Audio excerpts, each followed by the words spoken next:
Hello, everyone, and welcome to Answer the Call. It's another Answer the Call without Wave 1 Cargo, where we can show you video of us playing Cargo and talking about it. It's another waiting for things to happen.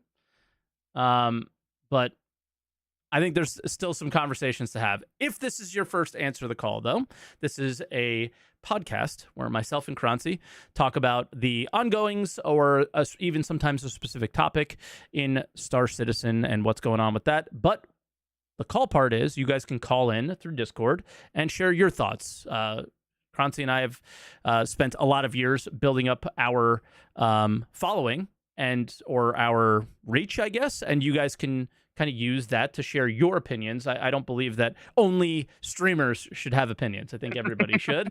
And I disagree. Mike said that I have to let people call. It was really disappointing.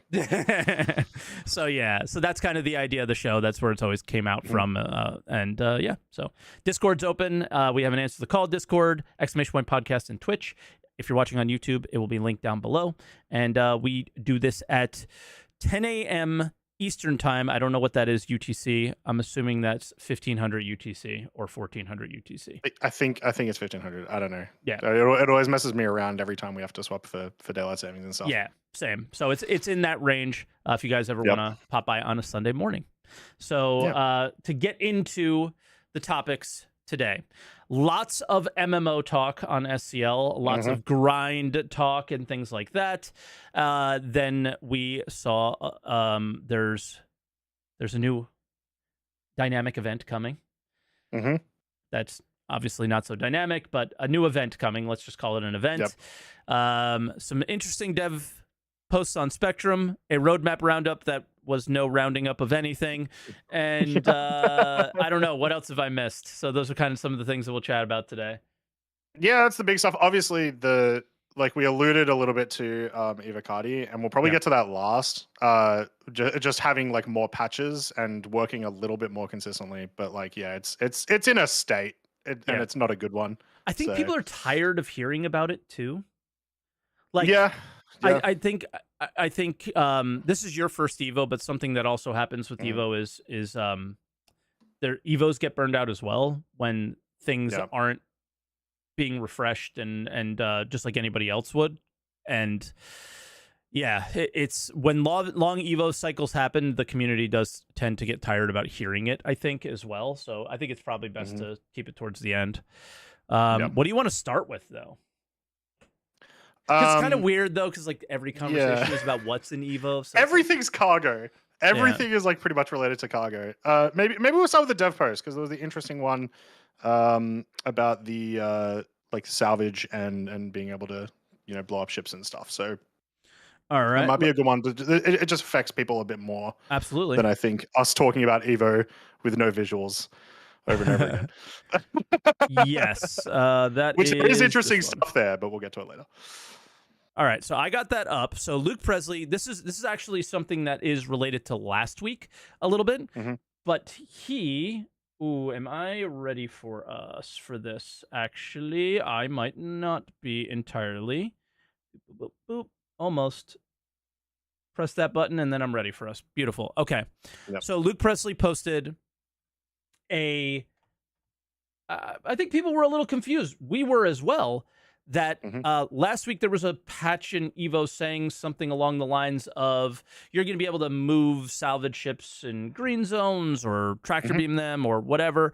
And I think there was a little bit of confusion on like, what is a green zone? What is an unowned ship? What does all this mean? And he just came in and just dropped a bomb and said, this is what it all is. And got to say, I liked what I heard so far. I don't know. Do you have anything specific that you appreciated or anything?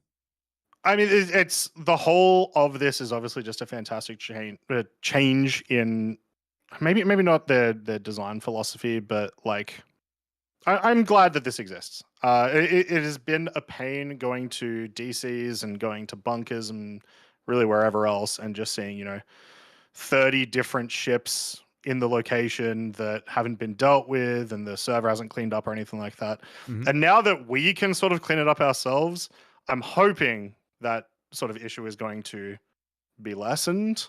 It is still weird that we are doing it ourselves, I guess, but from and we were kind of talking about this yesterday, Mike, from like a salvage operation idea, this is kind of dope because now you can actually, you can actively go to a location that gets a lot of traffic and be like, all right, cool, there's 20 leftover ships here, let's go, let's get them all done, right? Yeah, I would love to see the game recognize, like, at this location is 3, like, this is totally copium dynamic mission type stuff, but at this location there are 3 unknown ships, and it's shootout missions for people to do that. Or like, this is something that I'm really starting to feel strongly about. Do we need the game to tell us what to do? In the sense of, do we need the game to spit out a mission for everything we should be doing? Not for everything, of course, no. But I think that there's always that, like, the initial push type thing is always good.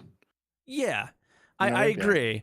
And I think we'll get more into this when we talk about SCL as well, because they made a comment about that, right? But the thing for me is what that I love the most about this, and we talked about this before the podcast a little bit, was that I totally see organizations that like to do kind of salvage or mining and stuff together to just get together with a couple vultures or a reclaimer and a few people on it, or combination of the two, and just going around and quantum traveling to every spot that they can and just cleaning stuff up. And they're going to make money doing it.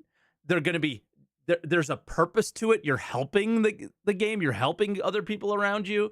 I could totally see this being a situation where players are at a location and announcing that there's unknown ships there. If anybody's got a salvage ship, wants to clean them up, come on over here, right? Things like that. Here's a free payday. Yeah, the thing I get on these what would they be called? Like campaigns almost, where like I realize the game needs something and I just never stop talking about it until it happens. Or they tell us it's not going to happen or something like that.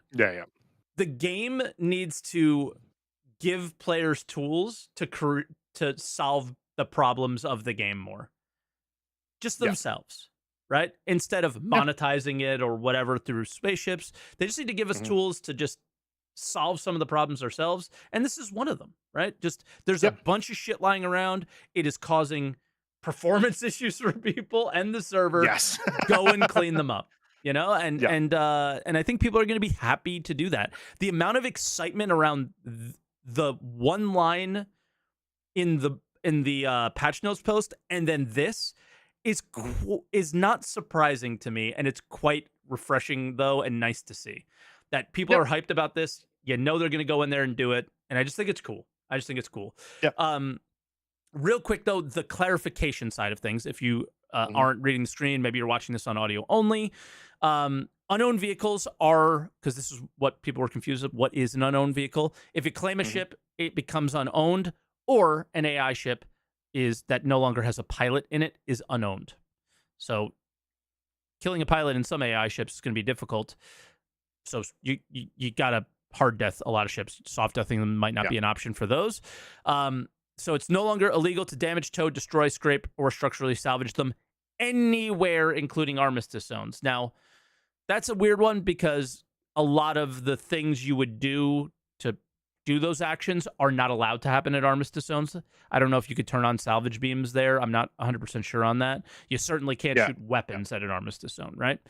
But that has not always been the case. So it's probably just like a catch-all for when maybe they bring back the Armistice zones where it's just illegal to do stuff there rather than actively stopping you from doing things, right? Yeah. And the other thing is there are monitored zones that are not Armistice. So you're no longer going to get a crime automatically through the monitored system by doing these things. And then he also says there is no way to tell that they're unowned right now. And he's raised that bug up to the people that will fix that, hopefully, by the time this is live.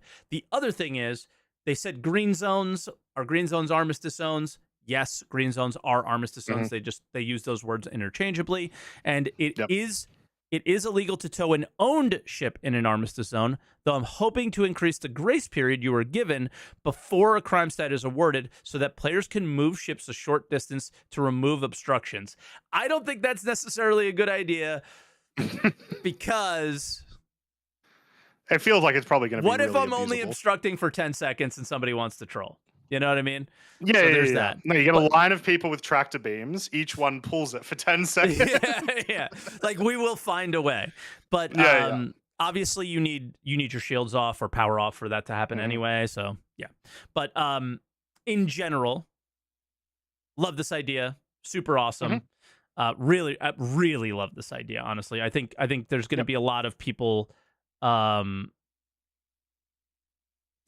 just doing this and having a good time. And I think it's a very wholesome thing and very, very good to talk about. And I'm glad we talked about it for as long as we have, because I hope it inspired some people to go out and do this now. Like, oh, that's a good idea. I'm going to go do that, right? It gives you something to do in the game. Yeah. It's also likely that this is a... because they could have done this before, because these issues have existed forever, right? I imagine this is like... if this stayed in, it may be game breaking for freight elevators. Like it may just complete like if the wrecks and stuff you were just there block all them the time. Exactly. So it's potentially just a future stopgap for the new patch, and that's fine by me. But yeah, I imagine that's why it was enacted now. Yeah, for sure. Jumptown Nerf. They talked about that a little bit. We talked about that last week. We talked about the Jumptown Nerf last week. Well, they addressed it. Yeah. I must have missed this. It's a very light addressing, but it is addressed. Nico, community manager, addressed this as basically we're trying to make an MMO economy. Yeah. So deal with it. And we'll talk more about this. Is that sort of what it was? And like, we understand you guys are upset, but bear with us and blah blah blah blah blah.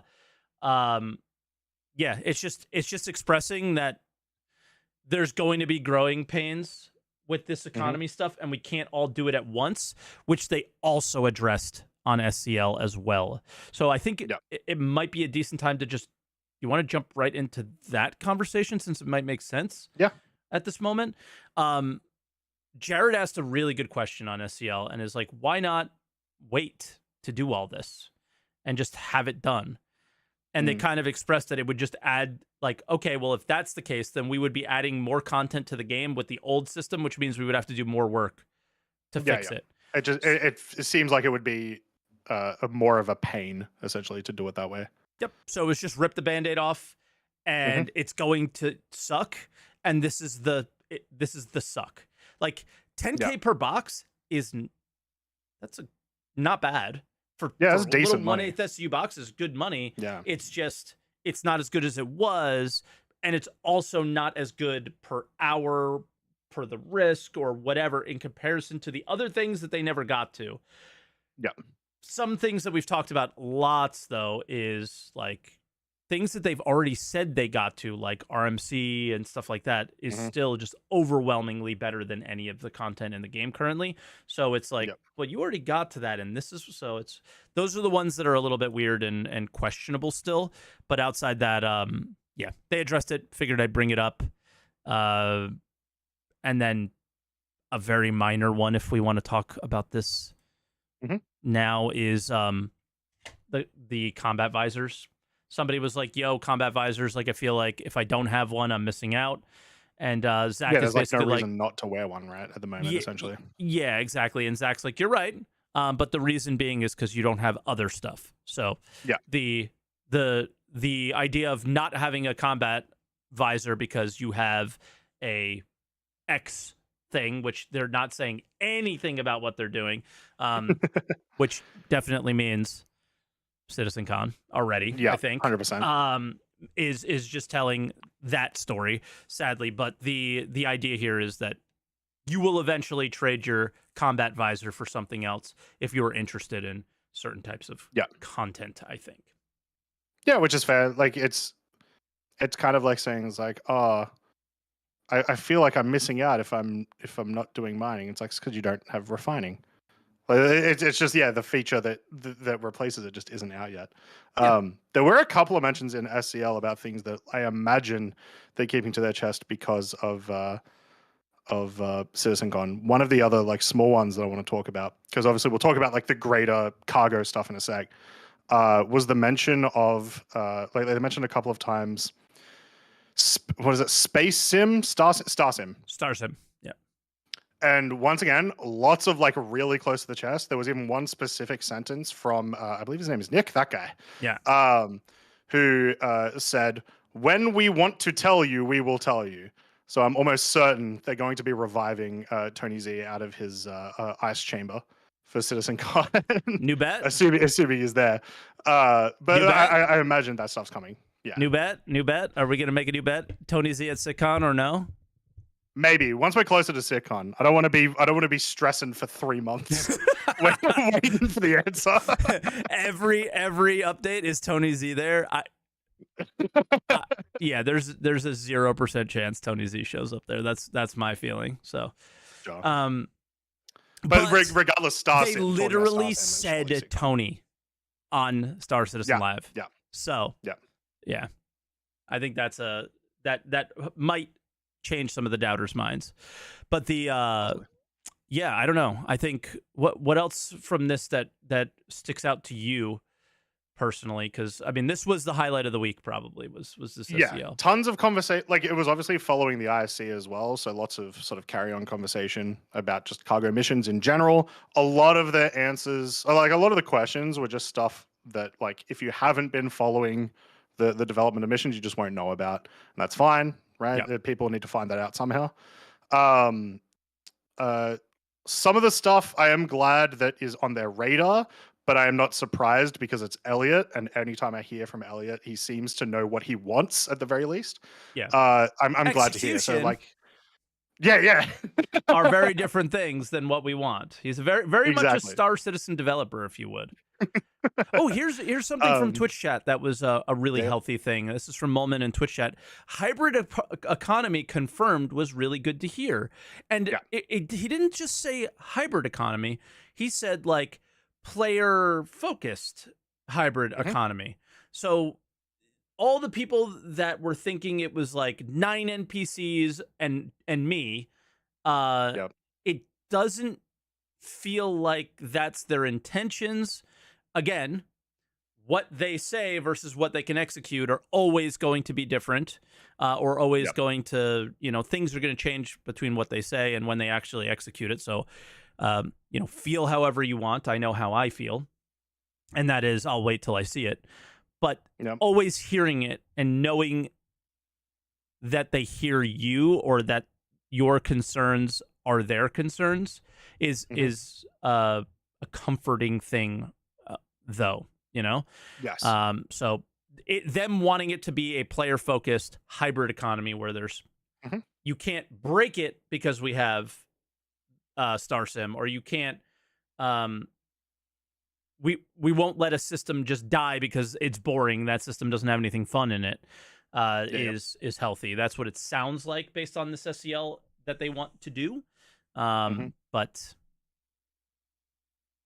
whether they achieve it or not are two totally different things. But we're just discussing their intentions at the moment.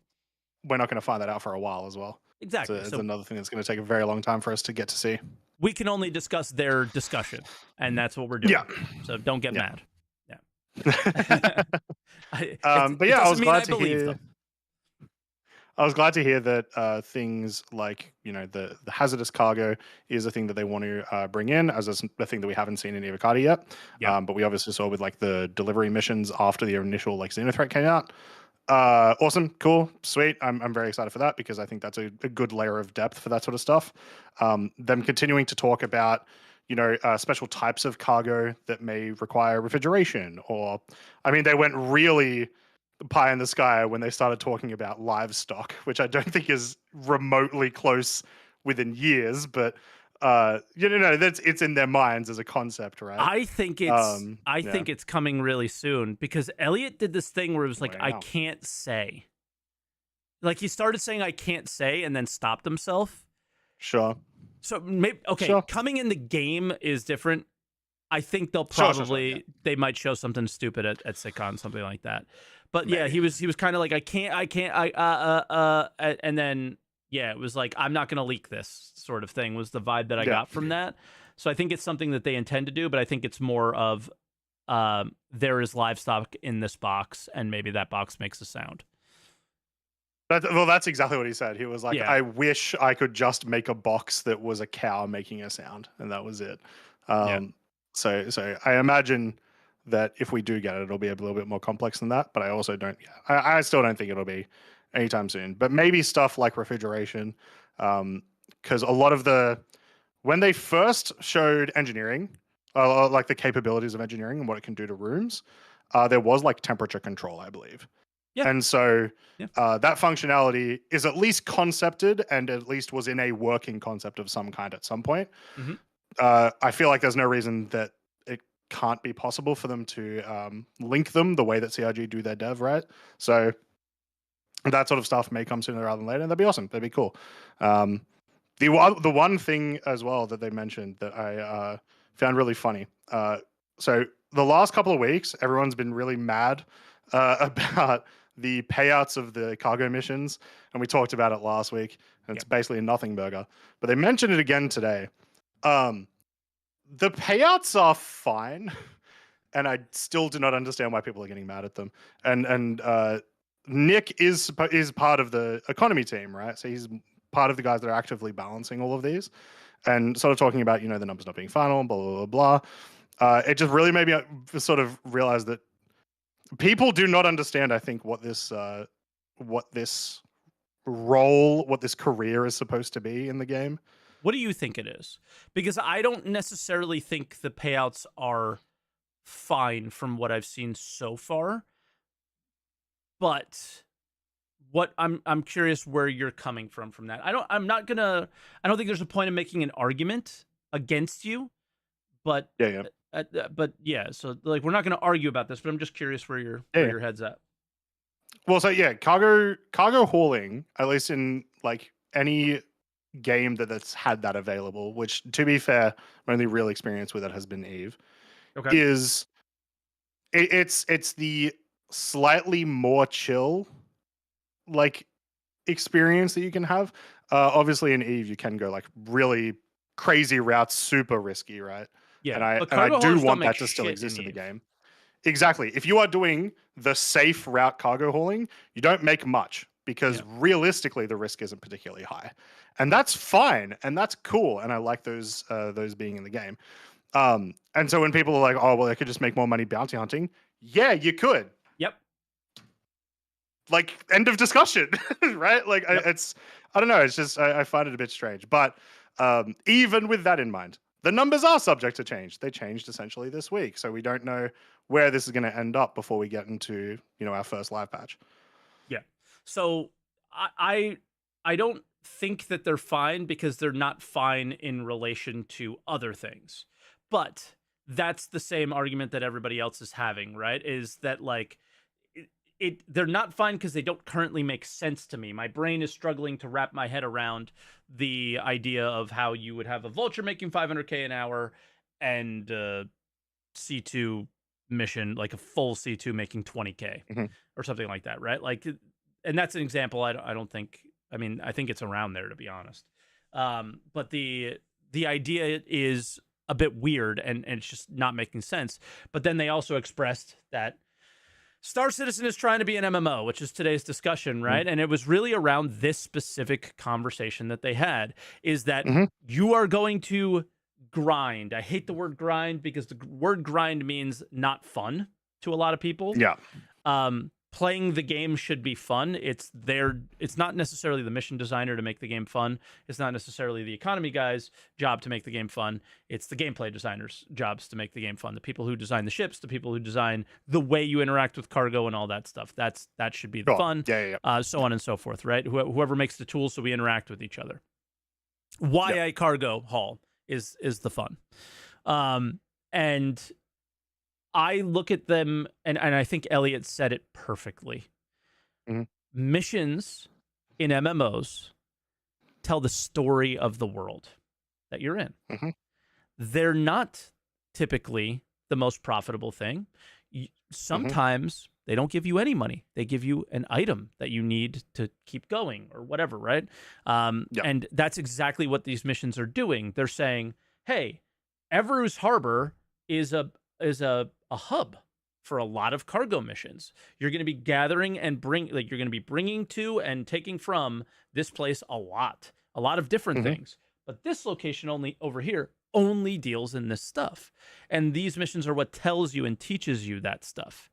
And that's how I look at it. I look at the cargo missions in the sense of when I'm doing commodity trading, I will pick up missions to fill the rest of my ship. Because I don't know how much commodity trading you've done, but one of the big things in Evo, definitely subject to change, it's not even on the list of features that are ready for feedback, is many locations have significantly reduced SCU holdings at their locations. So like places that would have thousands have 50 SCU of something. So it's like, I don't know if that's placeholder or not, but I'm thinking that lots of small runs are going to be happening at these locations versus lots of big runs are going to be happening at other ones and so on. But you're going to be doing those manually, making good money, being the company yourself versus working with the company, but you could take some extra supplemental stuff because your ship's not full. It's like a min-maxer's dream is how I look at it. I think it's also probably... like, I mean, I'm going to say it again just because you mentioned it. Yeah, subject to change, but it's also likely that it's because people are going to start withholding cargo within their actual hangars now as well. So I will argue with you on this one. We're going to have to fight on this one a little bit. That is not happening in 324. So I might be able to... I'm just going to use a random place, and I don't know what cargo is there, but I'll use it as an example. Let's say you're at Everus Harbor, and Everus Harbor are selling diamond for a really good price, but you've got a mission right now to go to Bajini, and the best place to sell diamond is at, like, I don't know, Lawville, whatever. Okay. Those are terrible location examples, but... yeah, say Crusader, say a distance, or Pyro or something. You are then incentivized to buy the stock while you're there. And when you come back to it at another time, then you're better off. Like it's the optimization of your route type stuff, you know? It's like, well, it's available right now. It's in stock. I'll buy it now, but I'm not going to send it off right now because I'm better off going over here and doing this trade route. Okay, I'm not going to argue against you with that. I think that that's super fair. The part that I don't like, and I want to know your thoughts on this, 1,000 SCU cap at every location. How do you feel about that?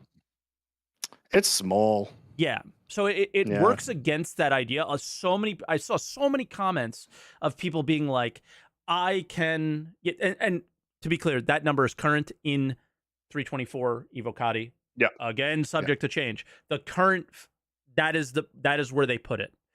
So that works against the idea. And this is Evo Cargo, they take feedback in Evo Cargo. So if we can if we're allowed to openly talk about something, that is something that I've given feedback on, and I think it's a little off. So many people were so excited for this patch, specifically for that reason, is to hold stuff. And when you realize that you can't hold that much stuff, you're like, whoa. And by the way, that includes items and everything. That is not just a commodity hold. So it's everything you have there. Yeah. So the idea of buying and holding, not really a good option in the game currently, but feel free to give your feedback and let them know where you want to be with that. Maybe they need to make an entirely separate commodity hold that's a little bit larger, so you could do these things, but it costs money, blah, blah, blah. But yeah, that's fair. There's that. Oh, what were we talking about that I said save it for the podcast? I know I wanted to go there next, and I forgot what it was. Can I scroll up far enough on the Twitch chat? No, damn. We will definitely talk about Evo, but I'm not sure what. We'll try to Twitch chat, try to remind us. We'll talk about some other stuff in the meantime. I'd like to quickly touch on... Actually, wipes. There we go. Thank you. Yeah. That was quick. Yeah. So during AirCL, Jared said the phrase, our intention is not to wipe. Or some variation of that. That's crazy to me.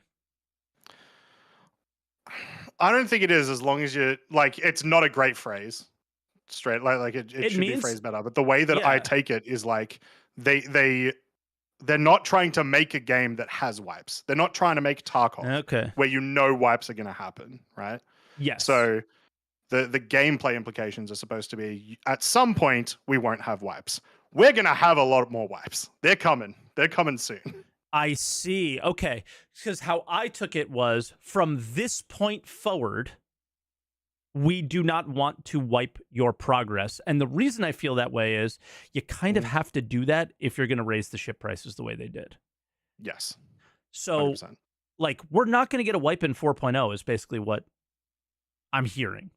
That's how I hear it. But now the way you say it, I'm like, oh, okay, that makes a little bit more sense. Maybe he needs to like go on Spectrum and clarify, which he won't do. I don't think he's ever typed on Spectrum. Yeah. But that's how I read it, but I don't think it's very solid how I read it. I do think it's open to a little bit of interpretation, which isn't good. For sure. It needs to be, which is never good when solid. when your job is communication, especially on a subject like that. So yeah. Well, so one of my mods in Twitch chat said it came from Jared. I think you're putting too much weight into Lando's statements. The thing is he said, I talked to Richard Tyrer before he said the statement. So there is, unfortunately, more weight in this statement than a normal Jared said the same thing for the 50th time this month about putting realism over fun. So it's not the same thing. I think the way that I read into it as well is just what I've expected from the game forever, is like, wipes will stop eventually. Yeah. And while you can balance the game right now for kind of what people play right now, there needs to be some element that is balanced towards the future. Yeah. I think that's a fair way of looking at it, since it was so open for interpretation, I think. Your thought process there makes sense. I just worry that people think that Jared said there's not going to be wipes, and then immediately there's a wipe, and they're like, there'll be a wipe in 2 months, and people will be like, what? He said no wipes. I mean, on top of that, they haven't figured out a way to save your purchase ships in the game yet anyway, right? So yeah, exactly. They're not consistent. You're getting wiped every patch, no matter if you want it or not. So like, making a statement like that is just very odd timing for that one, and unfortunate, I would say. Is there anything else from SCL specifically? Because I do really want to touch on the dynamic event. Yes, we need to get to that. I'm just going to open up my weekend review document and just make sure I didn't skip over anything. That's why it's multi-purpose. Well, no, we'll talk about Evo later. I just saw an Evo thing. It's an MMO, basically, was most of it.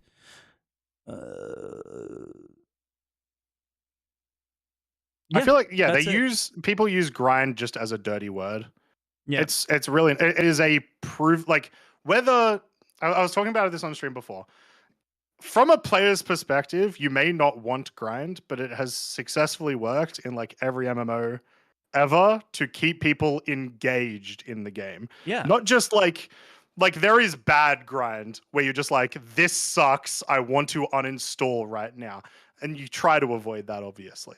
Yep. But getting people to log in every single day to do a different type of mission works wonders. And I think Star Citizen has a sort of advantage against those other games where the gameplay can differ so much from mission to mission. So the value you could possibly get, and it's not great right now because the rewards aren't great. That's an important factor as well. But the fact that you could grind FPS missions, then grind bounties, then grind cargo, do any version of 3 all the time, rather than go into World of Warcraft, press the same 5 buttons over and over again on the same missions, is huge, right? So there's a ton of potential for the grind for Star Citizen to be great. But like I said, the rewards kind of suck right now, so it's not great. Yeah, and like, even using a World of Warcraft, or like in my MMO experience, like in Ultima Online, I logged in every day because like there's like a bonus in UO that you would like basically guarantee to get a 0.1 skill gain like on your first action of something in that skill. And there was like an incredibly difficult skill to level called taming, obviously animal taming or whatever. And I would just log in every day, tame a horse, get my 0.1, and then go do something else. That was worst grind I've ever experienced in my entire life because I had to get to 120. Yeah, jeez. 0.1 at a time. Okay. Yeah. So like, and like I could go and actively use the skill and hope to get it, but it was so rare when you got a skill gain. Yeah. That when I achieved that goal, it was so rewarding. So no matter what game you're playing, even bad grinds, at the end feel really, really good. So again, it's just it's a thing that's worked. I grinded 99 fletching in RuneScape. You don't understand. And this was oh my god. I do understand. My brother's a RuneScape player. I do understand. There was a time when I'm showing my age now finally. There was a time during RuneScape 2 where if you wanted to do fletching, you couldn't just right click fletch all and then just let it auto do it. You had to right click fletch 26, goes through the process, put everything back, bring everything back. I spent a week right clicking on my computer. Yep. And oh man, it was so sick getting that 99 cape. Let's go. Exactly. It was hell while you were doing it, right? Absolute hell. 100%. But when it was done, it was like I did it. And the thing is like you're doing something that most people wouldn't be willing to do, and when you do it and you have it, you get to kind of wear that badge of honor, I guess. It's an MMO thing, and people might think it's toxic. They're like I saw somebody today said I buy ships because I don't want to grind to play for them. Yeah. And I was like, okay, cool. The game lets you do it. Go ahead, right?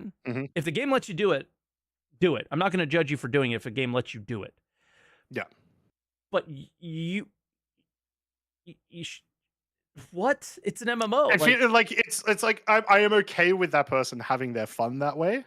But yes, I get what you're saying. But it's like, but I would have more fun if I, earned it. That sort of thing. Yeah, but the difference for me with MMOs is it's not me and you. Like I have my fun, you have your fun, and we're okay being separate. Your skipping actually takes away from my fun. Because part of the I did it is wearing the badge of honor that I did it. And if somebody else can do it without having to go through hell, it's like hazing. Like, yes, hazing is actually toxic. It is not okay. I was hazed in college baseball. Experience the pain that I experienced. Yeah, like I was hazed in college baseball. I was hazed when I played hockey. I didn't do it to the people that came in when I was a senior. We didn't do that kind of thing. But it was like I get that like it's a thing in MMOs where it's like you have to go through the same pain that I did to get to here. And not just MMOs. It's a big like actual like social construct type thing, right? Yeah. I will say that actually that might bridge us a little bit more to a thing on SCL that we haven't mentioned yet, which is there was an answer to a question about using big ships over small ships that wasn't great. Think Jared and Elliot were like scrambling to save. It was my question, and it's the first time I punched the CIG chair. And how'd it hold up? It held up well. Lovely. Yeah, it's holding up. It's holding up. But I was very upset by the way that question was answered. How did you feel about it? And I'll tell you what what my attempt for the question, my point of the question is you have built a bunch of spaceships, and the idea of the progression through CIG ships is you go from this one that is not very good, but it's what you have, and you're trying to get to that one, which is very good, and that's the one you're going to use forever. Yeah, which I don't like. But that's how. But would you kind of agree that's how it is? That was how sort of. No, how do you feel about the way ship progression is now? Like, you can use a prospector, but the mole exists. You can use a vulture, but the reclaimer exists. Yeah. So there's the now and there's the intended game. Yeah. Right. I'll say what they answered first, which was the first answer, which was from Nick, was like, why would you not use the larger ship to utilize all your things? Is Nick on the fucking marketing team? What? There are things in the game right now for you to not do that. And that's why I was kind of mad at the answer. Like, there's plenty of reasons. It might be too risky for you to do that many missions in one ship. Hopefully, with not master modes, with engineering, it'll require more people for you to operate efficiently. Yep. There's going to be issues with like you getting targeted because you're a larger ship, that sort of thing. What I wanted them to answer, and once, like I said, Elliot and Jared jumped on it afterwards and were like, guys, it's fine. Was like, small ships, small but expensive cargo. Right? Risky, small, expensive cargo would be a reason to continue using those smaller ships and would be awesome. I do not want, outside of pretty much tutorial ships, I do not want ships to become useless once you buy a bigger version. We can agree on that. If you don't mind, I want to jump in now because go for it. Why would I, in the way Star Citizen functions as we know today, because we can't predict how it's going to work in the future, small cargo, small ship. Small ship, smaller shields. Small ship, less health. Small ship, faster. Slower quantum drive. Not faster. Yeah, that's true. Yeah. Not better. Yeah. There is no reason to use a small ship outside of, I like this ship, it looks cool. And that's the reason I would not why say there's no reason. I would say there's not enough reason. Yes. Agreed. That's why I asked the question, and I think I just asked the question to the wrong fucking people. Because the question I should have asked it to are guys like Yogi, ship designers, things like that. The people who are going to make a smaller ship more valuable to a player are them. Yep. And I had this conversation on my stream today, and I'm going to make a YouTube video about it. And the only game I can reference is Eve here that I think does this really well is Eve just goes, you can't put this component on this ship. You just can't. Like Eve has low, high, and mid slots, low, mid, and high slots. And theoretically, anything can fit on them. But Eve goes, nope, you can't put that on this one, but you can put it on that one. And it basically says, and then on top of that, and this is something that they are starting to do, and thank you, Phil CIG, who pointed this out to me because I totally forgot about it, is the Prospector versus the Reclaimer. The Reclaimer literally has a bonus to its speed of salvaging. Like, there is a stat bonus on that ship. They gamified that ship. If they gamify smaller ships or just other ships in general, and gamify components more, which they talked, like Torsten talked about doing that, right? Yep. You have the answer to my problems, I think. Think the MSR. Yep. Why, like, let's go to cargo, because that was the real question here. Why would I run cargo with anything else than that? Well, what if the MSR was really fast? Okay, that's one thing. What if the MSR was more difficult to pull out of quantum? What if the MSR was more difficult to scan down, right? Yep. What if it just had inherently these bonuses on that ship? Oh, I'm going to a more risky area. Maybe I don't. And this is where Jared and Elliot were 100% right. Yeah. Like doing a bunch of small missions in a big ship. If you fail those, it's going to be painful, right? So if you die, it's going to be painful. You're going to be a target. Yes. How do I not become a target? That's sort of what you're. Yeah. No matter what, you're a target right now, for many reasons. But yeah, because there's not enough people to choose from. Oh, it's a target? Well, that's my choice. Exactly, right? So how do I become a harder target is sort of what I was trying to ask. And like you, there's hundreds of ships in this game. Most of them should not be useful. Part of the conversation that we had today on my stream is metas are a problem, but people didn't kind of understand what I meant by that. There will always be a meta ship. There will always be metas. But there is one combat ship you use or you're at a disadvantage. Use a Hornet Mark II. There is a couple cargo ships that you use or you're at a disadvantage. Use the bigger ones. that, you know, use the mole. It's just better. Bigger cargo hold. It's just better. Bigger lasers. There's like literally no negatives or not enough negatives. They tried, but didn't succeed. But the thought was there with mining. The gamifying was there with mining. Just execution didn't work out too well. They can go back to it. Salvage. They're kind of doing it a little bit there. Didn't succeed as well there, right? So there's things they can do. It's just a matter of doing them. And I was trying to get that out of them. I asked the wrong people, you know, and it pissed me off because it pissed me off personally because I don't take it as a personal attack, but they were like, but Salty, you know, not everyone has a C2 like SaltEMike. And it's like, yeah, dummy, that was the fucking point is I don't want to fly the C2. And I'm sorry for calling you a dummy. I don't mean you're a dummy. I'm just like, why didn't this get through? Is that was the point of the question? Is I'm trying to I want to fly an MSR.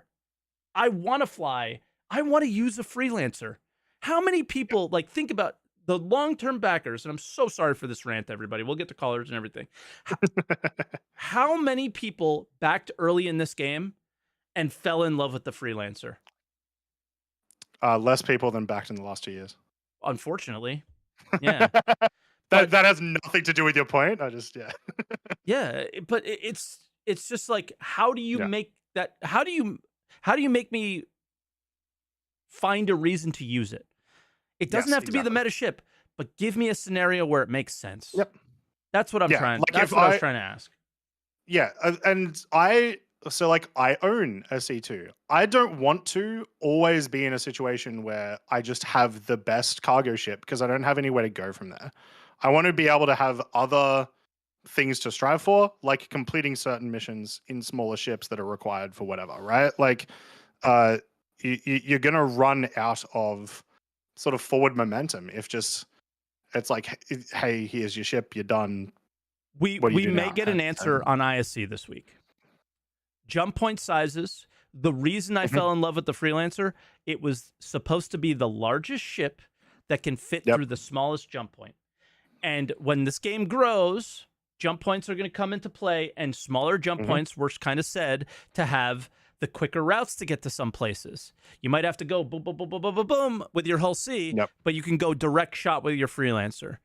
So there's other things that they can do. It's just that was sort of the question that they could have answered, and they didn't take it that way. They just took it as like, well, fuck you, SaltEMike, you just complain or something like that. And it was like, I'm trying to give you a fucking home run, put it on a tee for you, and you took the opportunity to make fun of me instead. And it was like, you know, that was one of those where it was like that one bothered me a little bit just because it was like, this was your opportunity to sell your game to everybody, not just people who want to spend $5,000 on ships, right? And you fucked it up there. So yeah, that one. Yeah, and then mentioning me every 20 minutes is weird. I wish they would stop doing that. It's just stupid. It's Elliot. Yeah, I mean, Bloody Elliot. If Elliot's there, it makes sense. Like Elliot hangs out in the stream, but other people, it's just, I don't know, it's weird. If you don't hang out in the stream, I don't get it. It's like become this weird meme that doesn't make any sense, and it's just probably confusing people. True, and pissing them there off. are definitely people that play Star Citizen that are like, "Who the fuck is that?" What? Yeah, and are just like, "What is this?" You know. So I kind of wish they would stop that stuff, but yeah. Well, they'll stop when the paychecks stop coming through, Mac. I would love to see. I would love to see that. The paycheck. So I don't think there was anything else about SEL. But in ISC, they for the first time in almost a year, I would have to find the exact ISC, but it's been a really long time.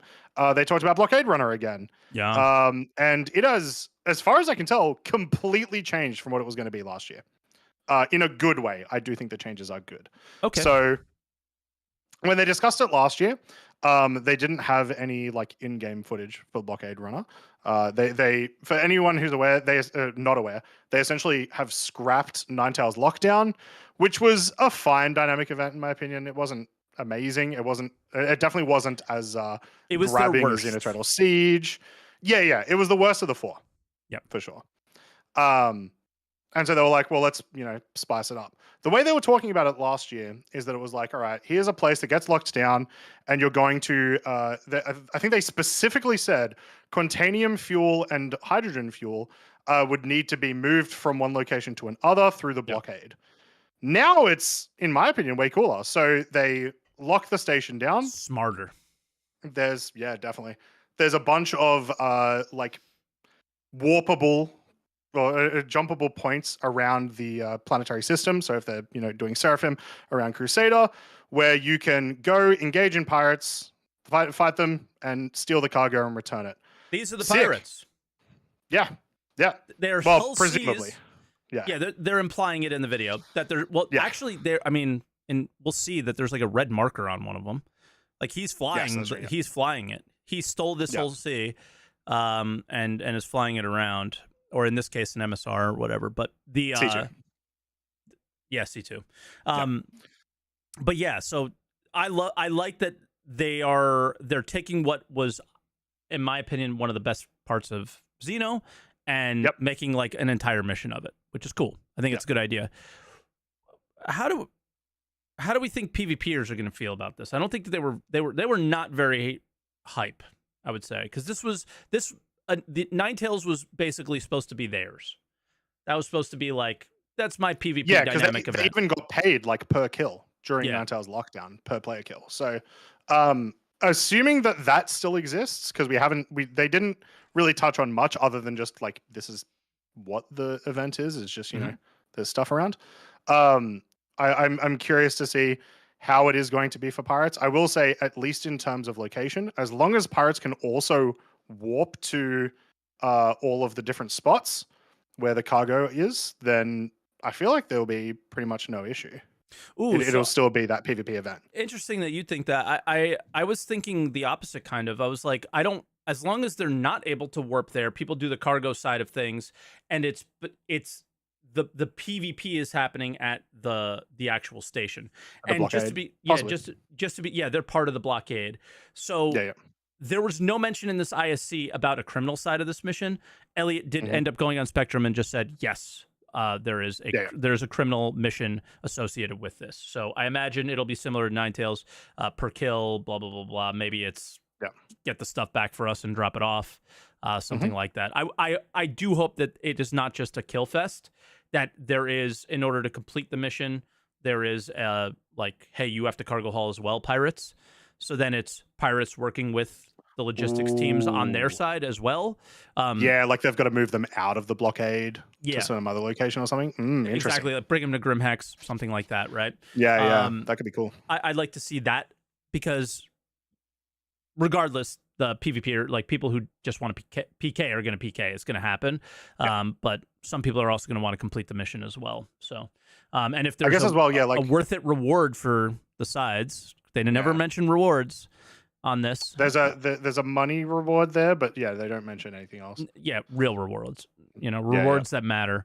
So, which to be fair, Ninetales Lockdown was one of the first ones to have a reward. One of the CDF sets, I think. We got from that. Correct. I lost my train of thought. Well, I don't know. I think just to add to this, I think it's a fine event. And Jumptown is the PvP event, and all PvP events really should just be like, hey, good stuff, go over here, kill each other. I think that's the best way to do it, personally. But overall, I like it's cargo. I like it. I got no problems with it.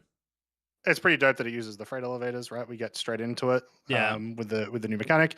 We have not seen this in Evo yet, and I imagine we won't for a little bit because the servers are trash. But I do remember what I was going to say, which was in Ninetales Lockdown, one of the differences that may make PvP a bit harder to do here. In Ninetales Lockdown, you were like 200 kilometers away from each other at these different locations. There was a lot of movement around. Whereas if the blockade is just happening, or if like the whole crux of it is everything is happening around this one station, it may end up that it's too easy to blockade as a player. And so that could become an issue. Yeah, perhaps. I don't know. I'm sure they've play tested and stuff, but at the scale of which we could play, probably not. So it'll be interesting in whatever wave we end up seeing this in. So just to be clear, hasn't been an Evo yet. This was the first time they talked about it. So this is all we know. Pretty much.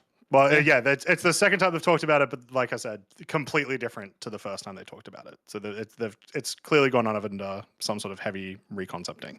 Okay. Do we want to quickly talk about Evo? Mostly, I think, in regards to they did the thing that I asked them to do last week. Big fix. So I got a lot to say about it. Yeah. So yeah. Well, hopefully not too much. I won't rant like I just did. I promise. So auto loading is one of the new hot topics, obviously, and the first patch, it was literally just like 30 seconds per SCU. Box size was completely irrelevant. It sucked, and that was fine. It was the first patch, whatever. On Friday, well, Friday my time at least, they released another patch, and this one had balance changes for that. So they may have gone too far in the other direction. However, they definitely went too far. The idea is exactly what I wanted them to do, with one exception. So now it's, at the moment, like right now in Evo, I think it's 2 seconds loading for a single SCU, 3 seconds loading for a 2 SCU box, 4 seconds for a 4 SCU, and it kind of scales like that. I think at the end, it's 32 SCU is 15 seconds. Yeah. 132 SCU box. Yeah. Oh, so they did do a thing. Hold on. I could kind of do a thing if we want. I could like literally put it on screen. So yeah, go ahead. Keep talking. So they scaled it in a way that I really like, which is like, per box, once you get to the larger ones, like it will still take a little bit more time to move a heavy box, but it won't take 32 times as long to move a heavy box. So they've done that scale. Awesome. Like I said, they did it too far in the other direction. It's way too fast, auto loading, to the point that I think it was something like 8 minutes to fully load or not even. It's like 6 minutes to fully load a C2, which is just far too quick. And the one thing that I still really want them to add is a price for auto loading. I want there to be something else that takes away from you from doing the auto loading versus someone just going into the freight elevator and moving them. Yeah. So I did all this. This was the testing that I did. It's everything you just said. And full C2 means the maximum of these containers of that size to fit. There is zero cost at the moment to loading. There is a cost to unloading, which is odd. And I did miss that. Yeah, so somebody else tested it on Evo and posted it somewhere. I don't think I have the sheet on. I'll try to take a peek and see if I have it on any screens here. So you might go blind for a moment. No. Not there. No, but basically, like to unload a full C2 was like 3,200 credits. So, guys, zero cost to load and 3,200 credits to unload means they're just checking to see if things are working. That's it. Yep. It is it's meaningless in terms of the numbers or anything like that for now. Yeah, I am glad to hear the cost is there though. That's good. Even more so, a developer in chat was like, "Yeah, there's costs associated with it," and I'm like, "Brother, I don't see them." No, they're right. So their intention there is that they're supposed to be costs. So fantastic, awesome. Yeah, so then in that case, that's pretty much everything I wanted with auto loading. So I'm glad that they're doing that. Obviously, the numbers need to change, but other than that, it's a good system. That's how I want that to be treated, because it's gonna make people actually, decide whether they want to do the auto load or do the fully load. Give them more options. Yeah.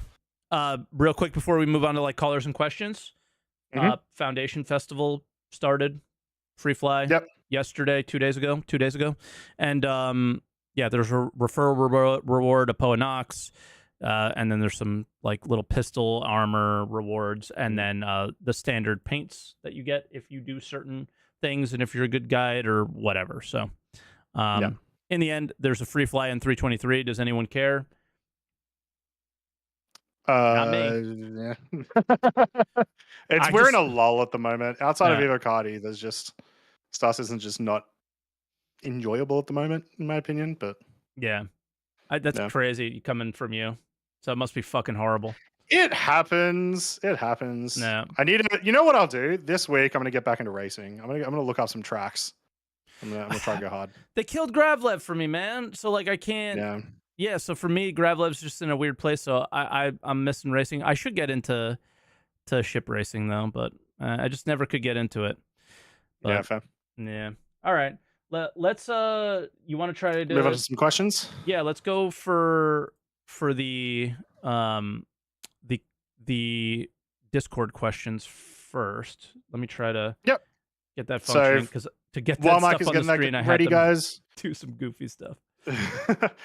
If you want to ask us questions, or if you want to be featured on the show, but you don't like your voice, like I didn't like my voice before I started streaming, you can go to the Discord and go to questions for the show. Oh, I hated it. I still kind of hate it now, but I'm used to it now. Yeah. But yeah, you can go to the questions for the show in the Answer the Call Discord, which will be in the description of YouTube or pinned on the YouTube chat, or in Twitch. You can go !my podcast, and you can ask your stuff. Yeah. All right, here we go. First question. I did this thing so that we could put it on the screen. It's from uComic. Let's go. Yeah. He says, with freight elevators being used for cargo missions and such, do you see the Hull C working in its current iteration? I mean, with the massive penalty to manually loading versus auto loading, which now has changed, and now it's the other way around. For sure, some of the larger scale missions with 2K plus SCU being spoken of on offer. So obviously with the change, I'll just say this. The obvious intention here of them is for you to want to have a tough decision to make. Do I load my cargo manually and make less money, or make more money but lose out on time? Time is money. Or do I do it auto and pay the fee? Well, so the Hull C essentially always auto loads now, and still does. Nothing has changed with the Hull C in Evo. Just so you guys know, and I imagine it still doesn't work. Yeah, whether it works or not is an extra issue. But yeah, I imagine it won't change for a while. The way that they talked about, it was just like cargo in general. I don't think it was specifically the Hull C, but the way they talked about the balancing of mission rewards was with manual loading in mind, with the exception of the Hull C. So I imagine that there's not the Hull C will work in its current iteration, and hopefully it won't be too busted. I would have to double check through my footage, not my footage, through like the next couple of days when I log into Evo, of whether or not the big 2,000 plus SCU box missions were sort of balanced weirdly versus like the 600s. I'd have to check those numbers. But I don't. What do you mean by balanced weirdly? Like price? Yeah, like I know for a fact that there was a 600 SEU mission that, or roughly 600 SEU, that gave 52,000 UEC, which was on the high end of delivery missions. I didn't check, well, or at least I probably did, but I just don't remember what the reward was for like a 2,000 SCU mission. But I imagine it was not insanely above that. So it's kind of, they've got the Hull C in mind, I think, when they're doing the balancing for these missions, at least for the initial implementation. Yeah, I've not done enough Hull C stuff yet to, unfortunately, add much else to that. So, yeah, I'd like to do more testing, but they love to do all the good tests on nights that I play hockey. It's kind of annoying. There's also right now Evo has very annoying hanger bugs, as you would imagine now that we finally have the instance hangers. Yes. More questions or a caller? Maybe one more and then callers. Sounds good. All right. I also did this. Check it out. Hey, Emperor Pangu says, thoughts on portable tablets or devices that you could buy that gives you updated prices on commodities in each location that is under protection or green zone. Would that be a good way to battle against using websites as an aid? Nothing will stop websites being an aid. Yep. I also don't think it's a bad thing. Don't try to combat it. Yeah. Yeah, it's a great thing. I don't think it's a bad thing that people use things like SC trade tools. What I will say is there's maybe another possible implementation and implication here that could be good, which everyone's favorite video game, EVE Online, uh, you are able to see prices and purchase items certain distances away. In EVE, it's based on your skills, Yep. but they also the have ability an API. is there for you to do that. They also have an API, and you can go to a third-party website and see the prices. Yeah, exactly. But I would like in Star Citizen, I mean, we kind of have it now with the commodity price alerts just really badly, of seeing prices at those other locations. I would like the ability to purchase from distance, but it may be a better, like, this is honestly probably just a, hey, what is the game choice here? I'm not a game designer. I don't know what'll end up being the most fun for CIG to figure out. But yeah, don't battle against the websites. They're good. They breed communities. Like, it's fine. Yeah. It's actually somewhat healthy, and then it's less work the dev has to do. But I get it, because like you shouldn't have to go to a website to enjoy a game. Yeah, being like required to go to like an SC Trade Tools would be bad, but it's not a bad thing if it is a helpful tool for people to use it in some variety. Yep. Would agree. All right, you want to go to our first caller then? Yeah, let's do that. We got Darth Wookie. All right, let's bring him in. There's Darth. Can you hear us, Darth? Darth Wookie, how you doing? I'm doing well. Fantastic. What would you like to talk about today? Well, I had a one thing to talk about. That's why I got in your green room, and then you guys started talking, so I have a whole list now. So you know, a couple quick hits. You know, the Armistice Zone towing, I think that's awesome. It'd be awesome. It'd just be great to be able to have missions right from the beginning. Just, you know, I don't have to, because I've never done a 0 to hero, but I've always wanted to. So that'd be great. Combat visors. It's not a big deal for me in any way. Never has been. Mainly because I got Darth Wookie. It's in the name. So I always have a combat visor. Yeah, I also, like, I wonder how many people weren't using essentially those exact same helmets the last, like, 7 years, you know? Yeah, there's just a few sub helmets that don't have them. People got pissed off. Zach said that those they would be using something new, and yeah. What else? I think the biggest thing is I was taking notes here, and this is a byproduct of my personal life. Taking too many notes. But we talked a lot about StarSim and economy. That sounds like the biggest thing people talking about it, because that's what we're doing with cargo, right? We're essentially changing the way we do it. Yep. The way they talked about StarSim is like the most exciting down low thing they're talking about. Because I guess it was Mike. Mike said that. Like, it's just, you know, they're not really talking about the thing you're doing. Like, hey, we're doing it. It's out there. Top Happy's alive. You know, that kind of stuff. But it's very exciting. But my only experience with like a player-driven economy is I was gonna say Eve, because you guys talk about Eve all the time. What's the other darn Someone just bingo carded 10 Eve mentions in a podcast. Yeah. Well, I have a note here. Should I be playing Eve? I've never played it. Should I play Eve? It's worth a try. I think you'll realize how rudimentary Star Citizen is if you played Eve. Well, that's not helping it. So that's what the real question. That's what got me in the green room is you're playing Once Human, and you know the question for the show is it becoming an MMO? And we're all talking about grinding. Well, there's a lot of grinding in Once Human. Like I still have no idea what the game's about. Like I'm no one does. 5 hours in, and I have this thing in a backpack. I don't have any idea what it does. But you know, is it a good game? It's free. It's for a free game. For a free game, it's pretty impressive. I will say that. Yeah. For 5 hours, I spent 5 hours, you know, pissing about. I have no idea what I'm doing, but it's free. And it seems to be the only thing that hit for monetization is a $10 battle pass. And I haven't, so for that, it's great. So the idea that we could be doing that and having $4,000 or less cargo missions, and that's the grind, we got to do 30 of them, like we're doing whack-a-mole in WoW. Yeah, I think that's Where are that's we where I wanna see getting? it. Where are we getting that you have to do just cargo missions to make money?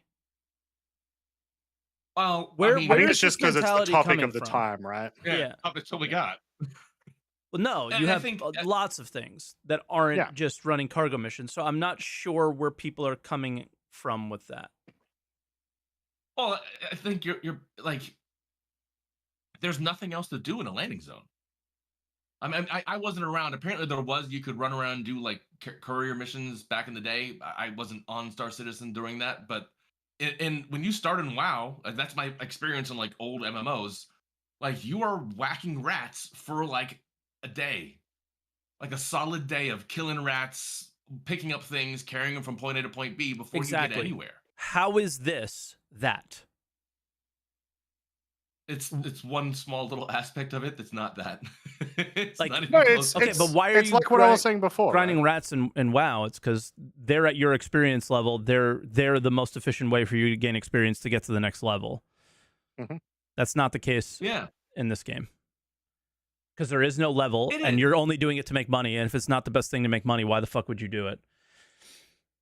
no, but and I think like the kind of weird thing about Star Citizen, and I maybe it's the copium, and I've just started. I'm on like year 4 of Star Citizenness.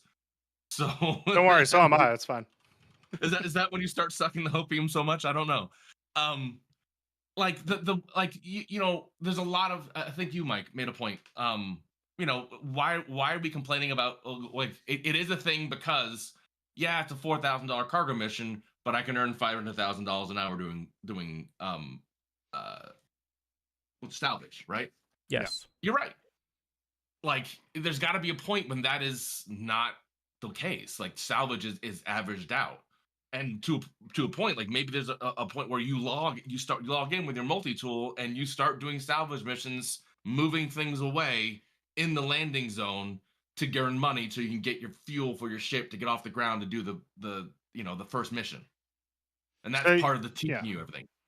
I mean, what you're just describing though, it's just the eternal fight that every game dev has with balance across different gameplay Yeah. loops. You have to make it so that the players don't get too mad. You have to make it in such a way that an equal amount of effort and an equal amount of risk equals the same reward. Or similar, and then allow the Yeah. hybrid economy or whatever to make different decisions on what's more important, whatever. But yes. Exactly, yeah. Because Star System right now, risk is unless you're like doing actual commodity trading, risk is non-existent, No. right? Like you're not actually risking money. You're risking a small amount of time, which is a risk, but it's a very small amount of time. And when you're, reputation, like, which so far And has not meant anything, and it doesn't seem like it's going to mean anything in 24 I either. love Chrysler. It's a great Yeah. place. So they just need to be careful when they're doing this stuff. But I do think that there is a large portion of the community that is overreacting to things like cargo missions because these are risk-free, essentially. Because once again, we were talking a little bit before, you won't encounter PvP 9 times out of 10 just because there's not enough people in the servers for you to actually come across people. So they are essentially risk-free. They are brain dead, in my opinion, in a good way. Because I want there to be, gameplay dead, loops yeah. that I don't have to think too hard, and I can just, make a little bit of money while I'm doing something else. Yep. And so of course they're going to be lower reward. All that in mind as well, this entire conversation, these numbers are changing actively. So we just have to see what CRG end up with on the first live result. And if that sucks, like a lot of the economy changes have over the course of the last year and a half, then that'll be shitty. But I don't know. We'll see. I mean, Mike, you're right. Like it is a valid point that discrepancy between the two is shitty. It's bullshit. But I lean towards on the Croncy side because they're gonna fix it, and it seems to be they know what we are, and we only go where the money is. So you're gonna do this little thing, and then you're gonna go back to salvage. They're probably testing salvage, and we'll see what happens when they switch the economy again. Maybe they'll make cargo missions huge again, like they did when the C2 came out, and it had drug runs for no reason. We were all millionaires. Yeah. And I had never hauled drugs until the C2 came out. My friend and I were trying to play with it, and we had a salvage mission, and all the C2s full of drugs. Now we were pirates. It was fantastic. But it seems to me that's how they get people doing things. So I guess on a larger point, I don't see how they don't wipe. Like, what if that's what they do? They keep moving money around. I think all their talk about wipes are great, but it sounds like they're going to wipe. They will wipe. Yeah. They will 100% wipe. I will see multiple wipes before 1.0 for sure. All right, because I don't take everyone's time. I have a couple questions for you guys. One is, Croncy, are you playing on a PvP server or a PvE server for Once Human? Because I haven't tried PvP yet. PvE, but I don't intend on playing anymore. I played for 3 hours and I was done. That was it. Yeah. Yep. I'm gonna I usually give a game 3 tries and then I'm out. So I got one more. I struggled to give it 3 hours. I wanted to quit an hour and a half in. It was slow, and it's like there are obviously games where it's like, oh, this takes a while to get in. Cool, that's not a good thing. It shouldn't take a really long time to get like into the game, you know. Well, then the final question back to you guys is, all right, so let's use that as an example. We already kind of have it with Star Citizen in a perfect world. Because you're right, we don't have those loops. If there was salvage we could do, if there was FPS we could do, if there was these things we could do, my home is Area 18. If I could run around and do drug runs or kill missions for Twitch while I'm running around the city, and have a story around it, that'd be great. Could Star Citizen have a free tier? I think so, but I don't know. Well, because like, no, we already have microtransactions, and they're already pretty hefty. I reckon there could be a free tier, but it would have to be pretty neutered because it would be very abusable, right? Because you would just be able to go, all right, cool. Hey, Bill, you're the only person who's going to pay for the game. You're going to buy a hammerhead. And then the rest of the 7 of us are just going to jump in the hammerhead for free. And like, yeah, that's immediately what I thought. And then you have a bunch of people taking up server costs, and that is not how it is now. Somebody paid minimum $40 to get in the game and has an account. That is not how it is. It's not free. I got my kids when we first started playing. Because as you do in Star Citizen, you want to try multiplayer with somebody. During a free fly, we made them have accounts, and we had a friend who has too much money and jumped in a hammerhead, and it was great. Yeah, but, that's temporary. That's cool for a free fly, right? That's a free trial more than anything. Yeah, that's what I'm saying. I will say, because some people have mentioned in Twitch, one thing that I do agree with, which is Arena Commander being free. I think you can definitely do that. Just maybe add some more modes, add some more functionality, and then that can then drive people into the PU. So yeah. I think that's all I already had. Okay, awesome. I mean, you answered most of my questions. I think the consensus is I definitely should try Eve, which is, I guess I should try Eve. Maybe that's the next free game I'll try. It is worth trying if you want to understand what SE could do potentially with a proper dynamic economy. I think that's the biggest thing. It helps people understand why an economy is so important for an MMO. Yeah, or just like depth to everything's tier 0 in Star Citizen, everything's end tier in Eve. So you can kind of see what like there are ideas that could easily be applied to Star Citizen that would just make it better. And it doesn't have to be the toxicity of Eve of its players that people are asking for or whatever, or spreadsheets or whatever. And I've said this a million times. If you're making a spreadsheet for a game, it's probably because it's pretty damn good and you care a lot about it. So it's not that bad. Or it's your job. Yeah, one of the two. Yeah. Awesome. All right. Well, we'll leave you there, Darth Wookie. Thank you very much for the call in. We appreciate it. Was this your first call in? First time, long time. Nice. Hell yeah. Nice, man. Hell yeah. Awesome. Well, cheers for calling in. Yep. Yeah. All right. I've catch you soon, man. Mike for a little bit on Twitch, and you guys got me on here. So badass. Badass. All right, bro. All right. Catch you, mate. Catch you soon. Cheers. Bye. All right. So that was Darth, and Expandability is next. Expandability. How you doing? Pretty good. How you doing? Good. Not too shabby. What would you like to talk about today? So I kind of put together a list from what we were talking about in the beginning of the stream. Everyone's prepared. Yeah. Armistice owns the towing stuff. That's great. I'm glad they're Mhm. putting it. Has anyone thought about the hard armistice though? Even game rules ships, their shields are up, so I don't know how you would get in them or get the shields down or tow them anywhere. Well, now you can Well, so push them. yeah. It Yeah. just knows them out. Yeah, it's stupid. Plus, but- it may just be like we said. The Armistice zones have not always been. You can never shoot anything there, so it also may just allude to maybe we'll be able to do that now, right? Like we used to be able to use med guns in Armistice zones. That went terribly, but the ability to allow that sort of stuff is possible for them. So Yeah, and just a thought on that. But so real quick, I know it was a light topic, but the Jumptown Nerf. I mean, it's an economy balance thing. I think the marketing team took a hit on that one because they promised more combat, more money, and it's less. That was kind of weird. I didn't even thought see I that had- because I don't pay attention to that shit anymore. Did they really? yeah, it say literally that? That's said, so literally funny. says more combat, more money. So I just kind of started laughing when I said that. Saw that. You know what? The only thought I have on that is I've always thought they should make it. Well, Ghost Hollow's been forgotten about it too, but Mhm. more like Ghost Hollow, where the longer you hold the location, the more money you make. So Yep. they have the box printers. So maybe you have 1 through 16 SU box printer. You put the 16 SU, takes 20 minutes to print it or something, and at the end it pops out. Whoever holds it at that 16 minutes gets the money, and that's that. So there's a fight, but there's also a reason to stick around.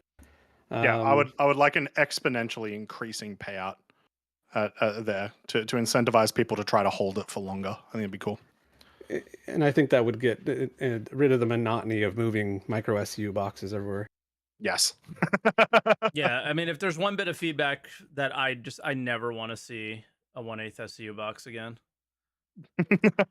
Yeah, I've been pushed through the roof of that room too many times, Yeah. standing on boxes. Cargo missions, I think they're a good thing to put in the game. Like you Mhm. said, there needs to be kind of that slower pace, just kind of watching Netflix and moving around the verse. But what I'd like to see them do is something where if you want to go a little more PvP/hardcore and make a little extra money, is a dynamic mission, kind of like the alert for Klesher. Like, hey, we know this cargo is leaving from this location and being delivered to that location. We received information. If you intercept it, there's a reward for you, kind of thing. And it would give you wouldn't have much time to prepare other than the time it would take them to load the ship, right? So Yeah. you would get the alert, and then you have about 15 minutes to get in position before that ship makes it to the next port if they're fast. So I think it would add a little bit of spice to it if you wanted it. Yeah. I think Elliot's mentioned a couple of like where can cargo missions go from here? It was mentioned some of them were mentioned on SCL, right? With like the different cargo types, as well as taking them from other ships and stuff. I think that would be cool though if you have one that's like, hey, someone is moving it right now. This is your chance. Go get it, like PvP style. That'd be interesting because I don't think we've seen that anywhere except for the bounty system. I think the closest thing is the unlawful salvage missions. Like, hey, go get this, and somebody will attack you in this time. Like, I think they could do the time stuff. I've been rolling my eyes with everything you suggested so far because you're doing the let me design the game for CIG thing. Like where I'm kind of sitting here going, it would be really sick if they gave us the ability to do that to each other, and that was and like. Sure, sometimes an NPC would come by. So like have it be more sandboxy. Like one thing that I see the community do all the time, and yes, missions were the topic, so it's understandable. I'm not rolling my eyes because I think you're wrong. They're all good ideas. It's one of these things that are I don't think we need the mission team to design Star Citizen. Does that make sense? Yes, yeah, and that was kind of my point with that, is that I want missions that players choose to do and is more organic. I don't want missions. I don't want to go to my Moby-Glass and say this thing spawns and gameplay appears for me. I want there to be it out there for you all the time, and you go and get it. You know what I mean? So I'm not rolling my eyes at you. I'm rolling my eyes at the idea that we need missions to make this game fun. We don't. Like you want to be able to go into the game, figure out that someone is moving from X to Z or whatever, and then decide how you want to proceed. Yes. Yeah. And that's actually on my notes next, because I think you guys talked about it a little bit, was something in that. So we had the alerts back in the day that, and I don't even know if they still exist, where it would say like, this place, the commodities price went up over here. Yeah. Commodity price alerts. Yeah. If it actually worked, that would be a way for people to figure out where cargo is moving, right? Because the cargo haulers want to go over there. And so I think that would be but again, that requires there to be an economy and it work. Which, hey, to be fair, like that's a big part of what these missions are meant to do. That was a big part of this initiative, right? So it's all like those puzzle pieces are kind of coming together for that stuff to exist, and that's more what I'm talking about. Is like, they're doing all this, they're doing all this stuff that is maybe not going to be the best payouts or not the most meta thing to do, but then it's going to open up the doors for that kind of stuff later, because it essentially forced somebody to make a miniature static economy. Like we saw the screen, not every commodity possible was listed there or anything, but some were, and they made sense. Cool. We have a good jumping off point from, and that makes me super happy. So yeah. Agreed. Next thing that you were mentioning that my heart sank when you said that there was the cap on the cargo in their personal hangars. Yeah. But only because like there should be a cap. You shouldn't be able to infinite cargo, and just hoard. It could get messy. If you could go in, it could get very messy. Exactly. So did they add a way to destroy items? Because my landing zone right now at cities is almost full. So when they wipe and it goes into my personal hangar, I don't even know if I'll have room. So what do? Just like spawn into my thing and throw it into the magical hole of the hangar? Or? Yep. There's no, I was gonna say there's no intended way to destroy everything. But I do wonder if there's a way to like just put everything up on the cargo and then leave. I sold. I don't know. I like at the beginning of a wipe, I sell all the stupid shit that I don't want, but it's literally 3,000 clicks. It's like one of the worst experiences ever. So yeah, there's no recycle. We got too much stuff. Like this is the thing where like, God, man, Jared mentions no wipes, and there's like a billion things that need to happen that like need a wipe to like know what the impact it has on the game. Yeah. Before you go live for the first time. So like it has to be what Croncy said about wipes. I think I mean, I'll just leave it at that. I agree. I think the wipes need to happen. Ship grind. Eventually they need to stop, and I don't think anyone disagrees necessarily with 1.0. that. But yeah, 1.0 exactly. Right. Once you get to a stable game, you need a stable game. But right now, like when you have a glitch that you can make billions, like it's like, what's the point of logging in? No. Ship grind, I don't think that exists. I mean, it does for some people, but in reality, I don't know. I think it's for more players than you might think. Yeah, I don't think you get to have this. Just based on what you said about your inventory, I'm not sure if you get to say ship grind is whatever, because what do you mean it doesn't exist? Everyone's got 4 javelins. I was going to say for me, right? Exactly. It doesn't exist for me. Exactly. I do the same thing where you make it seem like you're speaking for everybody, but you're actually speaking for yourself, right? Yeah, I do it all the time. I catch myself with it. Speaking for myself. There you go. But what does exist is the reputation grind, and as an example, I went through and did just ground out all the Vaughn missions to the top, and it doesn't take that long, but I did it, and now people are like, hey, you have top level Vaughn missions, you have top level bunker missions, like let's group up so you can share those. Yep. It is a sense of accomplishment. I think grinds need to exist. It is kind of neat being that person that has those. I wish it was a little more, but we'll get there. We will. So I just have to prioritize it. It was the thing I was most excited about from CitizenCon that has not happened or so. No. That was like, it was in every single panel, and it has been in none of the content that has been delivered so far. So if I was to say one of my biggest disappointments from SipCon would be that. So far, it's only 6 months in, or 10. Yeah. Yikes. Yeah, a little bit more. Yeah, ship balancing. You're right. There's no reason not to use a large ship right now. I'm hoping one day it's cost of operation, the ability to operate, efficiently, places you can go, stealth versus being a big meaty target, stuff like that. But I even in my question said, and obviously bigger ships will cost more to run.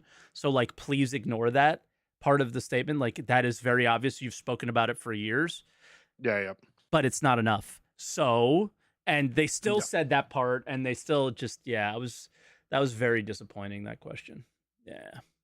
Yeah. The load times, they're obviously going to get to balancing that stuff. It shouldn't be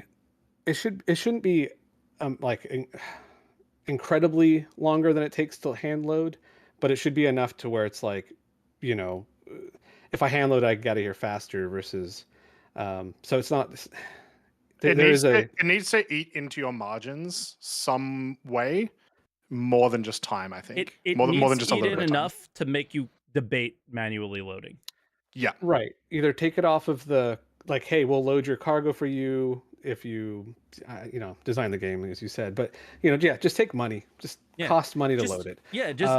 Because I only say this because actual Star Citizen developers said that it is the worst way to give feedback. So that's the only reason I'm bringing that up to you. Okay, is they are like, this isn't helpful. So the best way to be helpful is to just be like, yeah, I understand, I agree, this is a good idea, but I want to be able to choose between, like, more that way instead of giving them the actual numbers. You know what I'm saying? So that's why I bring that stuff up. We don't need to do that for them. They're capable of doing it. They need to know, like, hey, the numbers you've chosen don't make me want to use this option or whatever, right? And then they're like, oh, okay, cool. Okay, and then unloading. I heard a rumor there's no time to unload. It's just you just unload. Don't know the answer to that one. I'd have to look. We'll log in tomorrow and we'll let you know. Yeah, I mean, take a look at it. I think most people assumed that loading would be the same as unloading, and apparently it's not. That's how I did my testing. I was like, well, unloading will be exactly the same as loading, so let me just do loading. Apparently unloading is completely different. So take a look at it. I was told that there's no unload time, so you can auto unload. Wait, it costs money, but there's no time to auto unload. That's interesting. I didn't see that, just so you know. I actually saw like a spreadsheet of somebody saying that the unload time was the exact same time as the load time. So yeah, there might be some disparity there. It could also just literally be a bug with the amount that are in the Evo Cargo. So do that. And my last little thing to touch on was, I really want. We were talking about the economy, purchasing from distances. I really do want there to be a marketplace. Yes. It's a must. What is it? Co-op exists for a reason, and players need to go there, right? There should be a computer you could go to and see the items at a station or Microtech from ArcCorp and be like, hey, I want to purchase this over here, and then. And I've heard them say it, but it generates a cargo mission to bring it to wherever you're at or whatever. Yeah. Just to be clear, like from maybe you haven't backed that long, like the idea. This was a Chris Roberts thing. Who knows if this is the plan anymore or whatever? But the idea, like the monitored, the comm arrays and everything like that. They do all that, so they're sharing all that information around, and then that information can't go through a jump point. So it is traveled through a jump point with a data runner like a Herald. So that's how that information gets passed between system and system. So there's some gameplay design there, but when you're within a given system, you should be able to know what the prices are in that system. If you're not in that system, they seem to want to do something in relation to that. How you get that data, I don't know. But that was their intended design. So like what you're thinking is pretty much on par with what they want to do, but will it happen that way when they actually go to do it? I don't know what they want to do, but I mean, we're in agreement. We need that, right? You can't make decisions without information. I do think that the dual cargo hangars where people can, call their stuff in your hangar, that will help a lot with trading. Yep. Because I've done plenty of transfers in space where you're like throwing rail guns out the back of your ship to another ship to sell it, essentially. Where now I think you want me to burst your bubble. Well, now you can't have two ships in a hangar at the same time if they're over the pad. But can you call? You can't. You can't call two ships at the same time, or like call two ships. No, keep going. I can keep going with this. If you bring a caterpillar, like there's a big cargo hull, a couple hundred SCU. We tried to do it. Caterpillar, bring it up, push it to the side. Now it's floating above the pad. Call another caterpillar. First one instantly disappears. Cool. You open your hangar door. Yep. You open your hangar door. Somebody else comes in. No matter if they're in your party or not. Guess what? Not trespassing. The other one. Yep. Trespassing. Yeah. So well, hopefully not intentional. Yeah. So bugs, something like that. They got to figure out a way to because you're 100% right. They got to figure out a way. So what you do in space where you're bouncing stuff between each other can be done within your personal hangars. Because now, you see those two freight elevators on either side, and you're like, yo, this is going to be sick. And then you go try to do it, and you're like, oh, fucking Star Citizen again. That's the story of Star Citizen. Yep. Well, with it being there, I'm just going to go with it's going to happen. It's got to happen. So I think it's intended, yeah. So with that, that's all I got, guys. Thanks for having me on. Yeah, man. Sorry to burst your bubble, so it probably won't happen in 324, but we got to push him, and tell him priority alert. We need this because it's think about this. I wouldn't play Star Citizen if I wasn't ready to have my my bubble burst blown away. Yeah. I'll give one example before you go because we got to go to call. I mean, we're coming up on 2 hours, so at some point we're gonna have to stop. The call up cargo, try to send it back down. It doesn't go down. So, like for the missions, so even if you were to call up a ship, fill it with what is going to one place, send it out, call up another ship, there's some still problems there. So lots of bugs getting in the way of knowing what's intended versus what's not. So we'll see. Yeah. This needs to go wave 1 so everybody can see it. I can't deal with this anymore. The trying to explain stuff to people that isn't real. But at the same time, oh god, I hope this doesn't go to wave 1 yet. I can't wait to get in there and break it, but I'm sure exactly. Yeah, I'm nervous. I'm scared. But all right, thank you, Expandability. Yeah, cheers for the call. Yeah, man. All right, have a good one, mate. I feel bad whenever people are designing the game. It's just better to give feedback. They've said it a million times, so I feel bad jumping on them, but I gotta. All right, certified Gumbo's next, and we'll go King Jasper and everybody else in the queue. We're not going to be able to make it to you. There's no way. The show will be 12 hours long. I'm good. How are y'all doing? Great. Fantastic. What would you like to talk about today? All right, so 2 things, missions and just overall economy. I'll start with missions. And that is, I like what they said on SEL about missions just being pretty much the intro into the sandbox. Like, I like that mindset as far as how they're approaching making missions, because I think that makes sense. Like, get people used to the gameplay and the nuances through the missions, and then allow them to go venture into the sandbox if they want something that's a little bit more dynamic and in depth. Yeah, super smart. That makes a lot of sense to me. Yeah. That being said, dynamic events in the economy, like, that would help make the dynamic events. The sandbox makes the dynamic events make sense. Like, because right now they don't make any agreed. sense to me. Like, especially like Jumptown makes absolutely no sense. Like, I understand like the basic concept of how the event came to be, but from a gameplay perspective, like it's like, why does this even happen? Because there's no underworld economy to speak of. So I don't understand the logic of how that would happen organically. But like that mission is not telling the story. Is yeah, what you're like saying? Yeah. The gameplay is cool because it's PvP. it's PvP, so it's dynamic in that sense. But why does any of this happen the way it happens makes absolutely no sense. It's like an underworld economy. Like as a matter of fact, I'll start with the underworld economy. For the sandbox, like that's one thing that they haven't really touched on that I'm hoping we get some sort of clarity on, and how they're going to bring that to life, because it's a very important aspect of the economy. Like you can't just focus on the legal side, you also have to have that underworld aspect, and that's probably more nuanced than the legal side. Yeah, for sure. Yeah. Like I guess the only sort of stuff that they've really touched on, even regards to that with underworld economy, is just like merits in prison.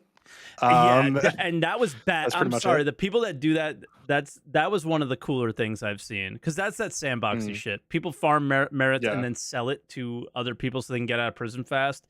I think that shit's so cool. So yes, it's more nuanced and has to be. Yeah, because there's a discretionary side of it that we lack currently in the game that will make a lot of things. Well, it could make a lot of things interesting, especially like you were talking earlier about using smaller ships for certain things. And like, yeah, there should be legal missions and things that allow us to use smaller ships, but also from an underworld perspective, like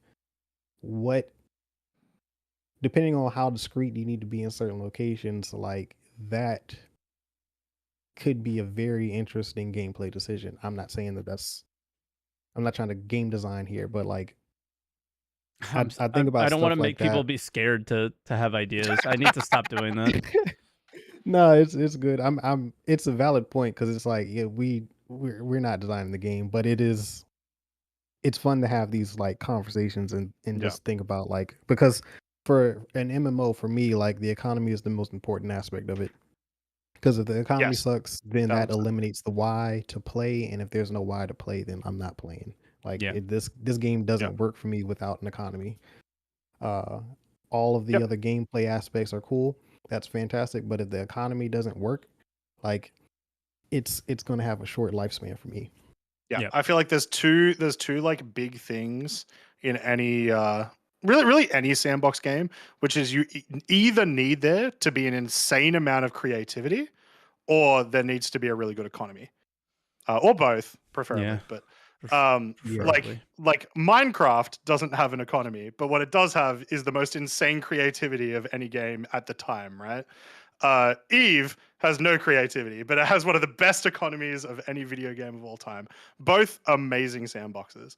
And so, yeah, it's such a core part of what they are trying to make the game, of what they talk about when they're talking about the game, how things will actually, interact. So, yeah, it needs to be good. It needs to do something. Well, I mean, for your example, like Minecraft, like the why you play is the creativity. Like the creativity is what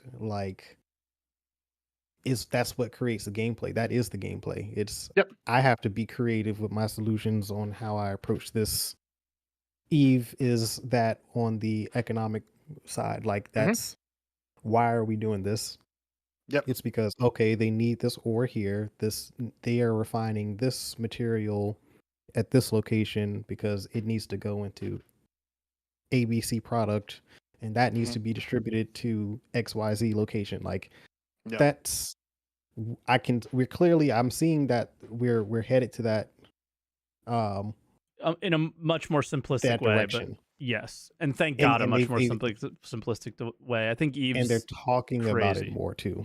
Yeah. Yeah, and Yeah. the more they talk about it, the more it makes sense. Like I've watched the Tony Z talks, Mhm. and but the stuff that they're talking about now, like it's okay. It's far more tangible. So I'm like, okay, they're a lot closer.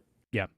To it than when he was doing his presentations on the Absolutely. sim. But it's also that aspect of the Underworld side that doesn't get talked about a lot yet, and I hope it's being co-developed or at least being considered as they're going about these economic changes, because that is a very important aspect of the game that they have to get right, because it is also probably one of the more attractive sides of the game. Like that Underworld aspect is going to attract a lot of players. Roberts himself even says like he wants to be a space pirate. Yeah, so like there's no illusion that is supposed to be a big I don't know, like sign for people to play or whatever.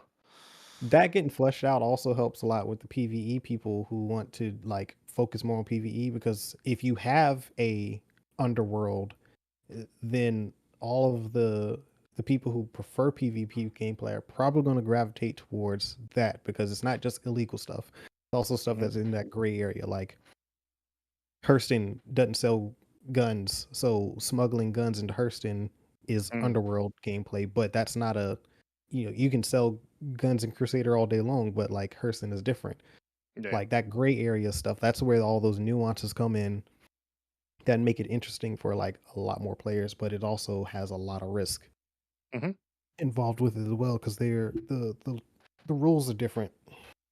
But yeah, that's pretty much my two things that I really wanted to talk about. Like it's the economy is so important to me, like for my own interest in playing this game. No, I'm glad it's also like I'm glad we bring up the unlawful side too, because no unlawful missions on cargo side right now. Yeah. There's a lot of weird stuff going on at the drug labs that were reported as bugs, so we'll see. And yeah. So for now, I think they're just trying to figure stuff out, and they haven't gotten there yet, and there's a billion things they have to do, but yeah, it's going to be a big part. It has to be a big part.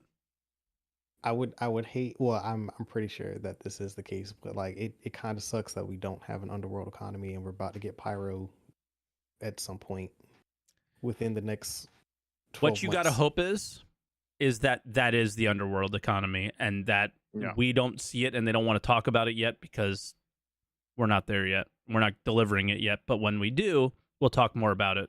Cross your fingers for that.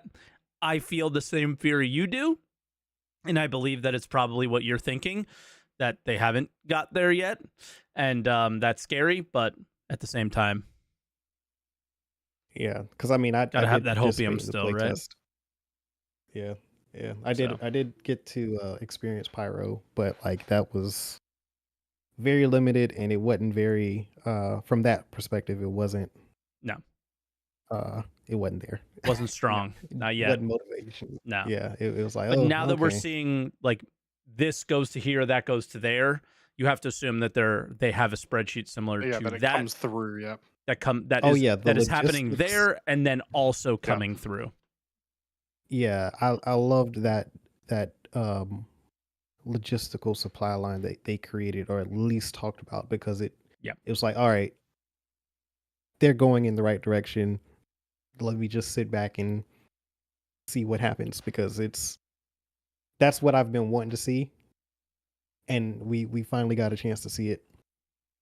How close that is to being a reality, I'm still not sure on, but at least we saw like visual, tangible evidence that that's the direction they're going in, and I feel good about that. Let's do it on the Underworld stuff too. Yeah, exactly, and I think they will. Yeah, for sure. All right, Gumbo, we'll let you go, dude. All right. Cheers for hopping in. Yeah. Likewise. Yeah. Until next time. Good perspective on today, I'd say. All right, bro. Catch you up. Catch you, man. All right, so that was Gumbo, and before we go to Gumbo, we're going to grab another. You mean Jasper? What? Before we go to Jasper? Oh, before we go to Jasper, before we go to another caller is what I actually wanted to say. We're going to go to our last text question from the ATC Discord, exclamation point podcast on Twitch, and you can get to the Discord in YouTube in the description. This is from Sir Mateus saying, we kind of touched on this, but I think we can add a little bit more to it. Given today you could buy and sell from across the globe, how will they address commodity trading to keep the in-person fidelity without completely ignoring current world tech? Remote purchasing in system only, maybe. So I think we all want a marketplace. Croncy, do we want a marketplace per system? Do we want a marketplace across the entire game that you can only see per system, or in a given range like Eve? What do you think we should see? So there's a couple of things I would love to see just from the sort of like way that you would purchase things. I would like to be able to purchase anything within a system, and it go to like assuming I'm friendly with those locations. And that item is available in that system, obviously, right? Yes. Is that what you mean? Okay. Yeah. I would like to be able to purchase those things within that system, and not further. So, like, if I'm in Stanton, I don't want to be sitting in RCorp being able to purchase something from Pyro. I think they've got some cool ways to make it so that, you know, you can have multiple different hubs with different prices. More dynamic economy stuff happens because of that, blah, blah, blah. So I'd like to see it like that. How much friction do you want to be involved in that? If I'm at Crusader and I purchase something at Hurston, do I need to go and get it at Hurston, or will it be delivered to me? How will it be delivered to me? Does it have to be delivered by a player? Will it eventually get delivered over time by an NPC? If that's the case, could you theoretically buy something from Pyro and apply the same logic to that? What are you thinking there? So I would still want it baseline to be only per system. However, if I'm sitting at RCorp and I purchase something from Hurston, I would like to have the option to start a delivery contract. Yes. And have it be delivered, whether by a player or an NPC. Yep. In some variation. The delivery contract specifically, I would also like to be able to do from system to system. I just don't want to be able to purchase something multiple systems away. I want there to be almost a little bit of mystery about what something might cost at a certain location, that sort of thing, I think would be cool. And then you mentioned like marketplace. Lore-wise, there's already like a reason to have it in some specific areas. RCorp's one of the biggest ones. Terra, like the main, I think it's Terra 2, whatever the main Terra planet is another one that's supposed to be a big trading hub. And then you can just do the marketplaces and like the player marketplaces in those locations. You don't necessarily have to have them literally everywhere because players will do it themselves. Pyro, you will do it yourself. You'll say, I want to trade this with you. But hey, we're doing it in Pyro, so like, because I've got crime stats, so you're going to be risking your stuff if you want to come and do that. That stuff will come about. But I want there to still be some locations where it's like, no, this is just very easy, very quick, very structured. Yeah, I definitely, when it comes to looking at prices, placing orders, setting up orders, things like that. I want that to be able to be done on the go. I do not want to have to be at that place. That being said, I'm actually okay with what they've done with our hangar space, our item bank thing. Like going to that actual location, I'm okay with that, right? Yeah. That's different. But to be able to look at things, man, being able to open a marketplace and look at what's going on around you is so nice to have. It's a way to start planning what you're going to do. Like, let's add crafting to this conversation as well, right? Well, the price of that is much lower than it takes me, the cost for me to make it. Yeah. So I'm gonna go do that to make now. It and undercut that person and make some money. I'm gonna go do that now. So like that's why I want that ability. But I also love. Okay, I think part of the problem here is that Pyro's the next system. Terra is a system that is connected to Stanton. They are very UE friendly systems. Let's say. Yes. Stanton not as much, but there probably should be able to be communication between those systems more than a Pyro would be, right? Like Pyro should be completely cut off from us as far as communication goes, and it's got to be data run stuff. Somebody in chat, I think, kind of mentions a cool thing that you could send data through the jump point to actually send contracts to buy things. Yeah, that'd be interesting. Yep. But at the same time, yeah, it would just put up a sell contract, but if nothing's available there, no one's going to fill it or whatever. But yeah, that would be cool. Pay somebody to set up a contract for you somewhere else. That's a little insane. But at contract the same time, runners, yeah, new gameplay loop. I mean, hey, I don't know. Maybe that would be cool. So yeah, I guess that's fine. But at the same time, that is also kind of crazy. Hey, we're designing the game. That's why I need to stop, because I did the same thing when talking about the ships earlier. Sure. You gotta give examples from other games that are good too in that. Yep. And then you're designing the game when you say that. So anytime I do that, guys, yell at me. I can't tell people to stop theory crafting because we have nothing. That's all we have. So I need to chill out with that. It's not my fault the CIG devs took 12 years to do anything and all we have is theory crafting. But when we get into specific numbers, that's when I'll jump on people. Yep.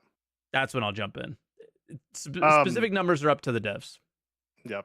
I do just want to really quickly before we get on to the next caller, just because I remembered it, and if I don't remember now, there's something I want to bring up as well. In Evo, there was new commodities.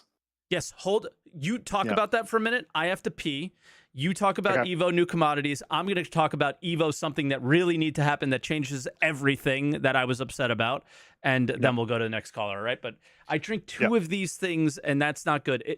They're 800 milliliters. That's a lot, right? So I just end up having to pee. So I'm sorry. Every podcast anyway, I have to pee. Yeah. Go ahead. So there's a bunch of new commodities in the. I don't know if they are purchasable, but they are definitely in the cargo missions. There was silicon, there was compressed ice, there was hydrogen fuel and quantanium fuel, but as like SCU, like actual SCU boxes. There was a couple of other ones as well, but hell yeah, sweet. It's interesting. I just really hope for that it is in the game with the intention of them being part of the greater economy and the greater crafting, rather than just being extra things. The compressed ice specifically was one that we saw, I think in data mining when we had the Pyro playtest. Yes. But it wasn't compressed ice; it was the other type of ice. So maybe it's a little sneak peek in some ice mining. Tin was one of the other ones. That's right. Yeah. Ammunition. Yes, ammunition. Yeah. Burst in the bubble a tiny bit, but this is clearly just an Evo thing. I grabbed an ice mission, and it gave me quartz. Somebody else grabbed tin, and it gave them corundum. Because in the mission description, they're there, but the commodities aren't in. So there weren't like cool, unique boxes. Yeah. Yet. That's an Evo thing. Yeah. Those are things that are the last things to come. Probably is like, all right, let me add the new boxes. Like it's essentially an asset flip. Exactly. We saw cool boxes on ISC for the Zeta Prolinide. Yep. Where are those in the game, right? Like we don't see them right now. So it's not really a bubble burster. I think they're going to be there. But given that those were mostly Pyro things, those are probably coming in from Pyro, Yep. So, like, technically in the loop that they're creating. The thing that I wanted to share, inventory problems rejoice. You can now open containers, armor, and backpack in the freight elevators and item banks, which means you can fill them with things, which means sort them. You can put stuff in your ships easier and all that stuff. Thank God. Hell yeah. So, huge. It's like, and I've seen people get mad at me about like sharing the issues with Evo. That will obviously change if you don't yell and give the feedback. And now people are able to give the feedback and yell everywhere and not just in one specific place where like 2 people collect that feedback and give it to the wider company. shit's getting fixed a lot faster now. So maybe shut up and allow people to just give feedback how they want. And it sucks that Evo isn't open. It absolutely should be. There's no reason to hide it the way they're doing things now. But complaining about that's insane. So, yes. Next caller. Yeah, let's go to our last caller for the day, which is going to be King Jasper. King Jasper, how you doing? Your Grace. Oh, wow. A quick note on the previous text comment that came up. I have serious criticisms over, I guess, the devs' lack of understanding of like industrial design and like industrial concepts, because in a large number of spaces they create and design things that in our current just conventional world we've kind of solved to some degree or another. Yes, but in our conventional world, there are not fucking jump points, and we're not allowed to shoot each other with no consequences. It's not a video game. Like, people bring it up all the time with like a bunch of different things, and like, if we were playing real life world but future, why would everyone not just be using intercontinental ballistic missiles and drones and stuff like that? It's because it's not fun. Oh no, it's more the stuff like the fact that tractor beams are ocean nightmares, and the fact that the way all the salvage ships like push out boxes is like supremely inefficient. I don't think that matters. No, it doesn't. Not really. I don't think it matters. Not particularly. Not the thing I was here to talk about though. The thing I was here to talk about is the fact that, well, two things. One of them is the best event in Star Citizen that's it's currently ever had. Isn't the event they intended for? It's called Steal the Idris. Yep. Yeah. Yep. It was pretty darn good. A lot of people enjoyed that. I think that was like some of the more. We'll still enjoy that. Yeah. And Xenothreat was ambiently the exact same event, and it was the only fun part of the event for me personally. I like moving the boxes. Don't hate on moving. Yeah, moving the boxes is fun. Yeah. But obviously, it's a personal thing. So. Personal thing. The second thing I want to bring up is, with all this, new kind of moving, I guess changes to the way that we're moving cargo around. It feels to me like this is going to kill places like your SCD-1s and your drug running locations, places where it's already kind of high risk to hop out of your ship, run to a cell terminal, buy stuff, run back to your ship, hope that you didn't get ganked in that period of time, and then fly off. That's already kind of sketchy and dangerous, even with an armistice zone involved. Yeah, it just means, for sure. It just means for those locations it feels like it's a death sentence, though. Well, yeah, they just need to balance it to make it worth it. What about it? What about what they're doing makes it worse? If you wanted to load 32 SCU, right, and it just 32 SCU flat, right, 16 seconds you're waiting there, right, that could be done in the time that it takes you to run there and back. If you wanted to load any kind of significant quantity and it took, even slightly longer than it does now per SCU, you're almost guaranteed the actual to get manually shot. Loading. And manually loading would be the same. And you'd have an additional risk that some bozo is going to come along and go, "Oh, sweet! I'll just jump onto your, ship and wait for you to leave." You sound like a solo player. No, I'm a group player. I'm the guy who sits at those places and then says to my group, "Hey, I got a guy here. I'm going to go jump on his ship." Okay. But my point is, those like players you said, that people won't do that as much. Oh yeah, no, the people. Yeah. I think that the people who I am victimizing will cease to exist the moment this happens. Yeah, so if that's more opportunity for this. Yeah, but how do you balance your doors having to be open in an open area that people can walk on your ship? I think that's the point that you're bringing up. Am I? Yeah. Okay. Yeah. Now I'm understanding. At first, I'm like, I'm confused what you were getting at, but now I'm getting it. The open There isn't. the open yeah. freight elevator and the open hangars or the pads outside are kind of ridiculous when you think about it. Like what he's saying is, why would anybody take the risk of going out there? People will, but Yeah. maybe are that's lazy. what Croncy means by you got to balance it. Is you got to make it worth the risk. But I see it. It's the thing that I've always been a little bit like questioning. Like, I want to see our pads just be hangars. So when you're there, you request landing. Where I want piracy to happen is traveling between those locations, not at the locations. Sure. That's how I've always wanted it to be, but it's just not how it is. And then without anti-personnel turrets that, somebody walks on your ship, you give them a crime stat, the game's going to kill them kind of thing.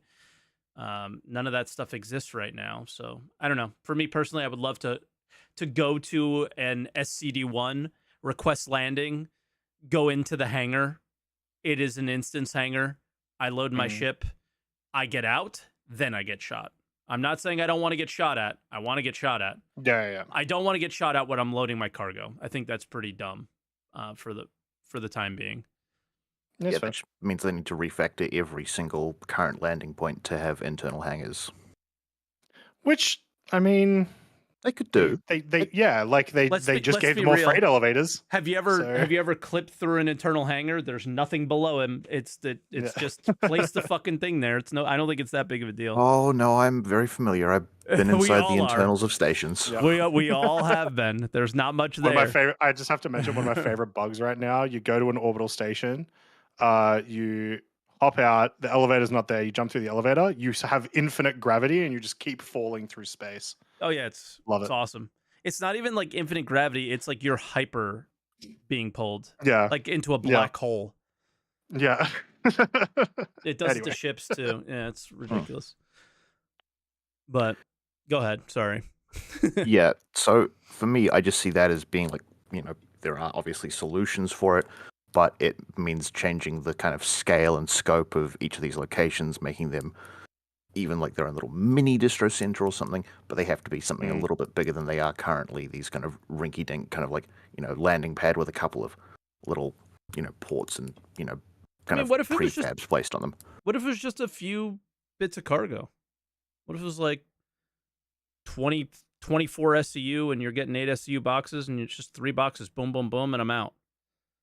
If That that's is the thing. You're not profitable, going to be picking up much, right? Like they've talked about that. If it's a mission, I mean, it's right now, if you profitable. go to like a Brios, say, or no, not a Brios, like a Rappel, you're picking up, a full C2 load of RMC. Oh my Yeah, god! no, that's what I'm saying. Are we They've bringing mentioned up that- completely fucking broken economy stuff as the Oh, way yeah. this? You know what I mean?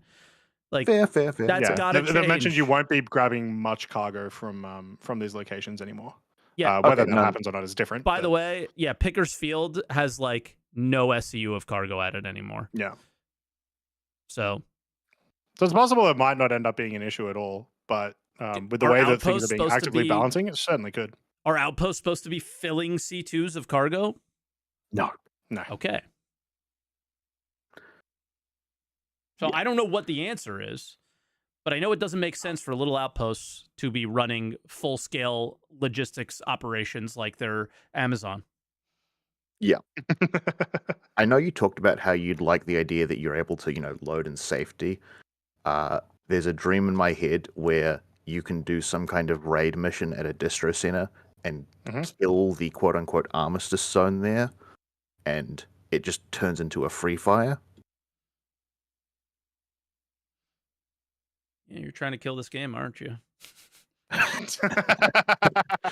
trying to get Could you everybody to imagine the quit. panic if you were sat there loading up your, full C2 worth of gold, Yeah, it'd and be then you hilarious. just see this little blinking light of, oh, the armistice zone's gone.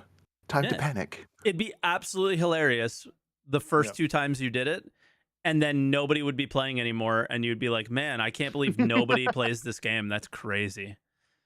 That's fine. It'll just happen when we get our homesteads and we go to a lawless place. Why have my planetary shields turned off? What's going on here?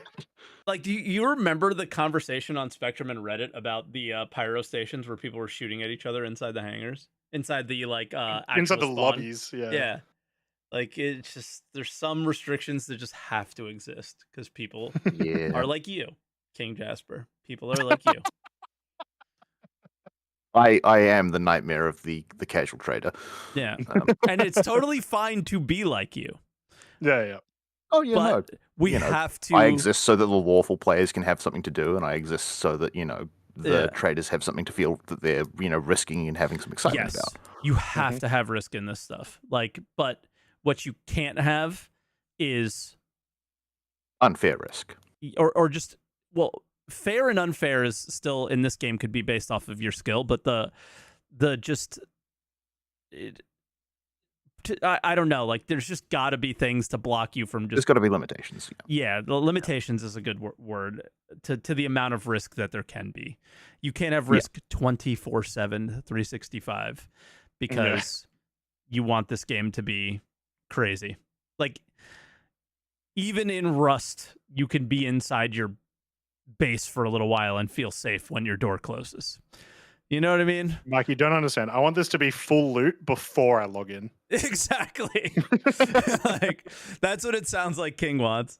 But it's like I want there to be tons of risk. I want to be there's nothing more I want than my heart to pound while playing a video game. Nothing more I want out of a game than that.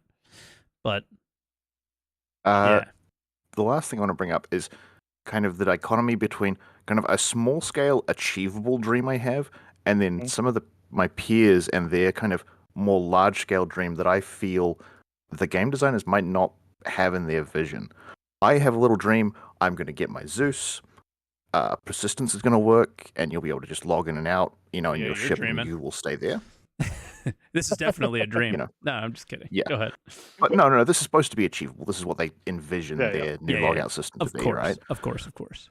And I can just, use it as a little camper van, just find myself a little patch with maybe a river or something, just live out there for a bit, Yes. That'd be nice. I want my ship to be my home. I don't want my home hangar to be my home. Yep. I don't want an apartment to be my home. I want my ship to be my home. Yes, I'm with you, brother. Look at all sorts of space adventures like, your Fireflies and whatnot. The ship is the home. Exactly. That's why I love the mole. The mole feels like a home for people who are miners. Like, we live on there. This is what we do. Yeah, like we're going to go off and do like a 2-month stint in the mole with supplies and stuff. Yeah, exactly. No, that's valid. The big dream that, other people I play with have is, they look at the base building and they say, I want to have that Rust style raiding experience. Yeah. They want to have, they want to be sitting at the door ready to, bust in. They want to be sneaking into the airlocks, finding ways in, hacking and whatnot. They've talked this big game about, all these things, but whoever the people who are behind this, like, not the base building side, but the combative, like the red team side of the base building component, haven't heard anything about what they're doing or if they exist. We haven't heard anything about base building because they started getting concepted 6 months ago. Yeah, you got a PowerPoint, and they told you that there was going to be unlawful systems, that there is no security. That's all we got, and that's enough for me as far as that side. I am going to be able to go there and have carnage. Will they make anything worth stealing? We'll see. Yeah. But hope. Yeah. Yeah, definitely. That's all we have. Yeah. Awesome. Yeah, that's all I had for it. Thanks for having me, and ta-ta. Yeah, we appreciate it, King Jasper. Thanks for hopping in. Catch you around. Yeah, I just know who I'm not going to cross. Do you guys? He said casual traders. I'm a competitive trader. Yeah, true. So he's not worried about me. Do you accept payment to leave, to be left alone, or is it just carnage? Yeah, can only? we pay? I try.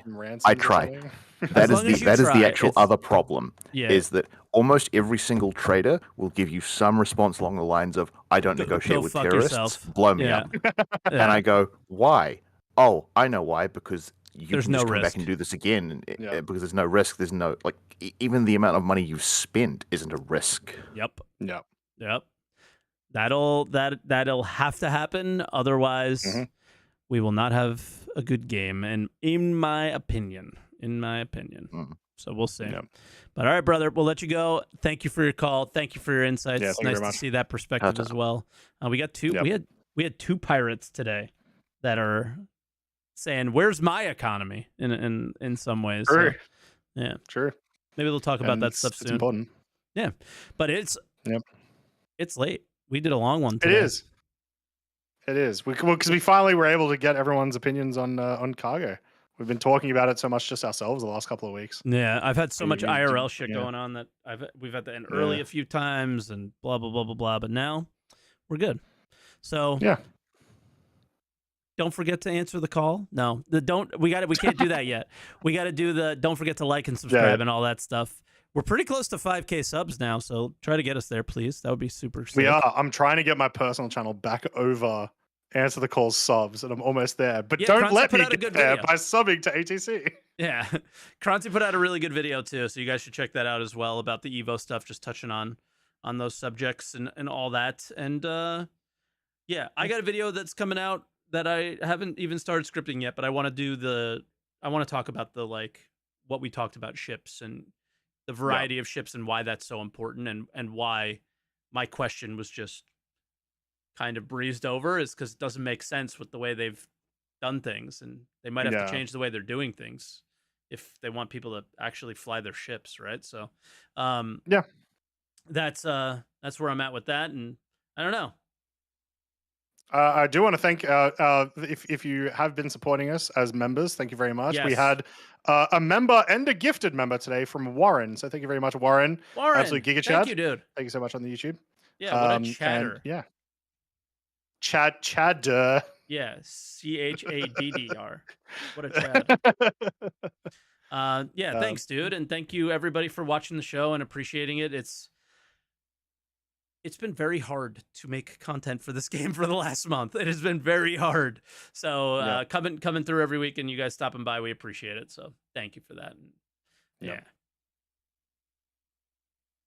And don't forget to answer the call. Hey. Yeah.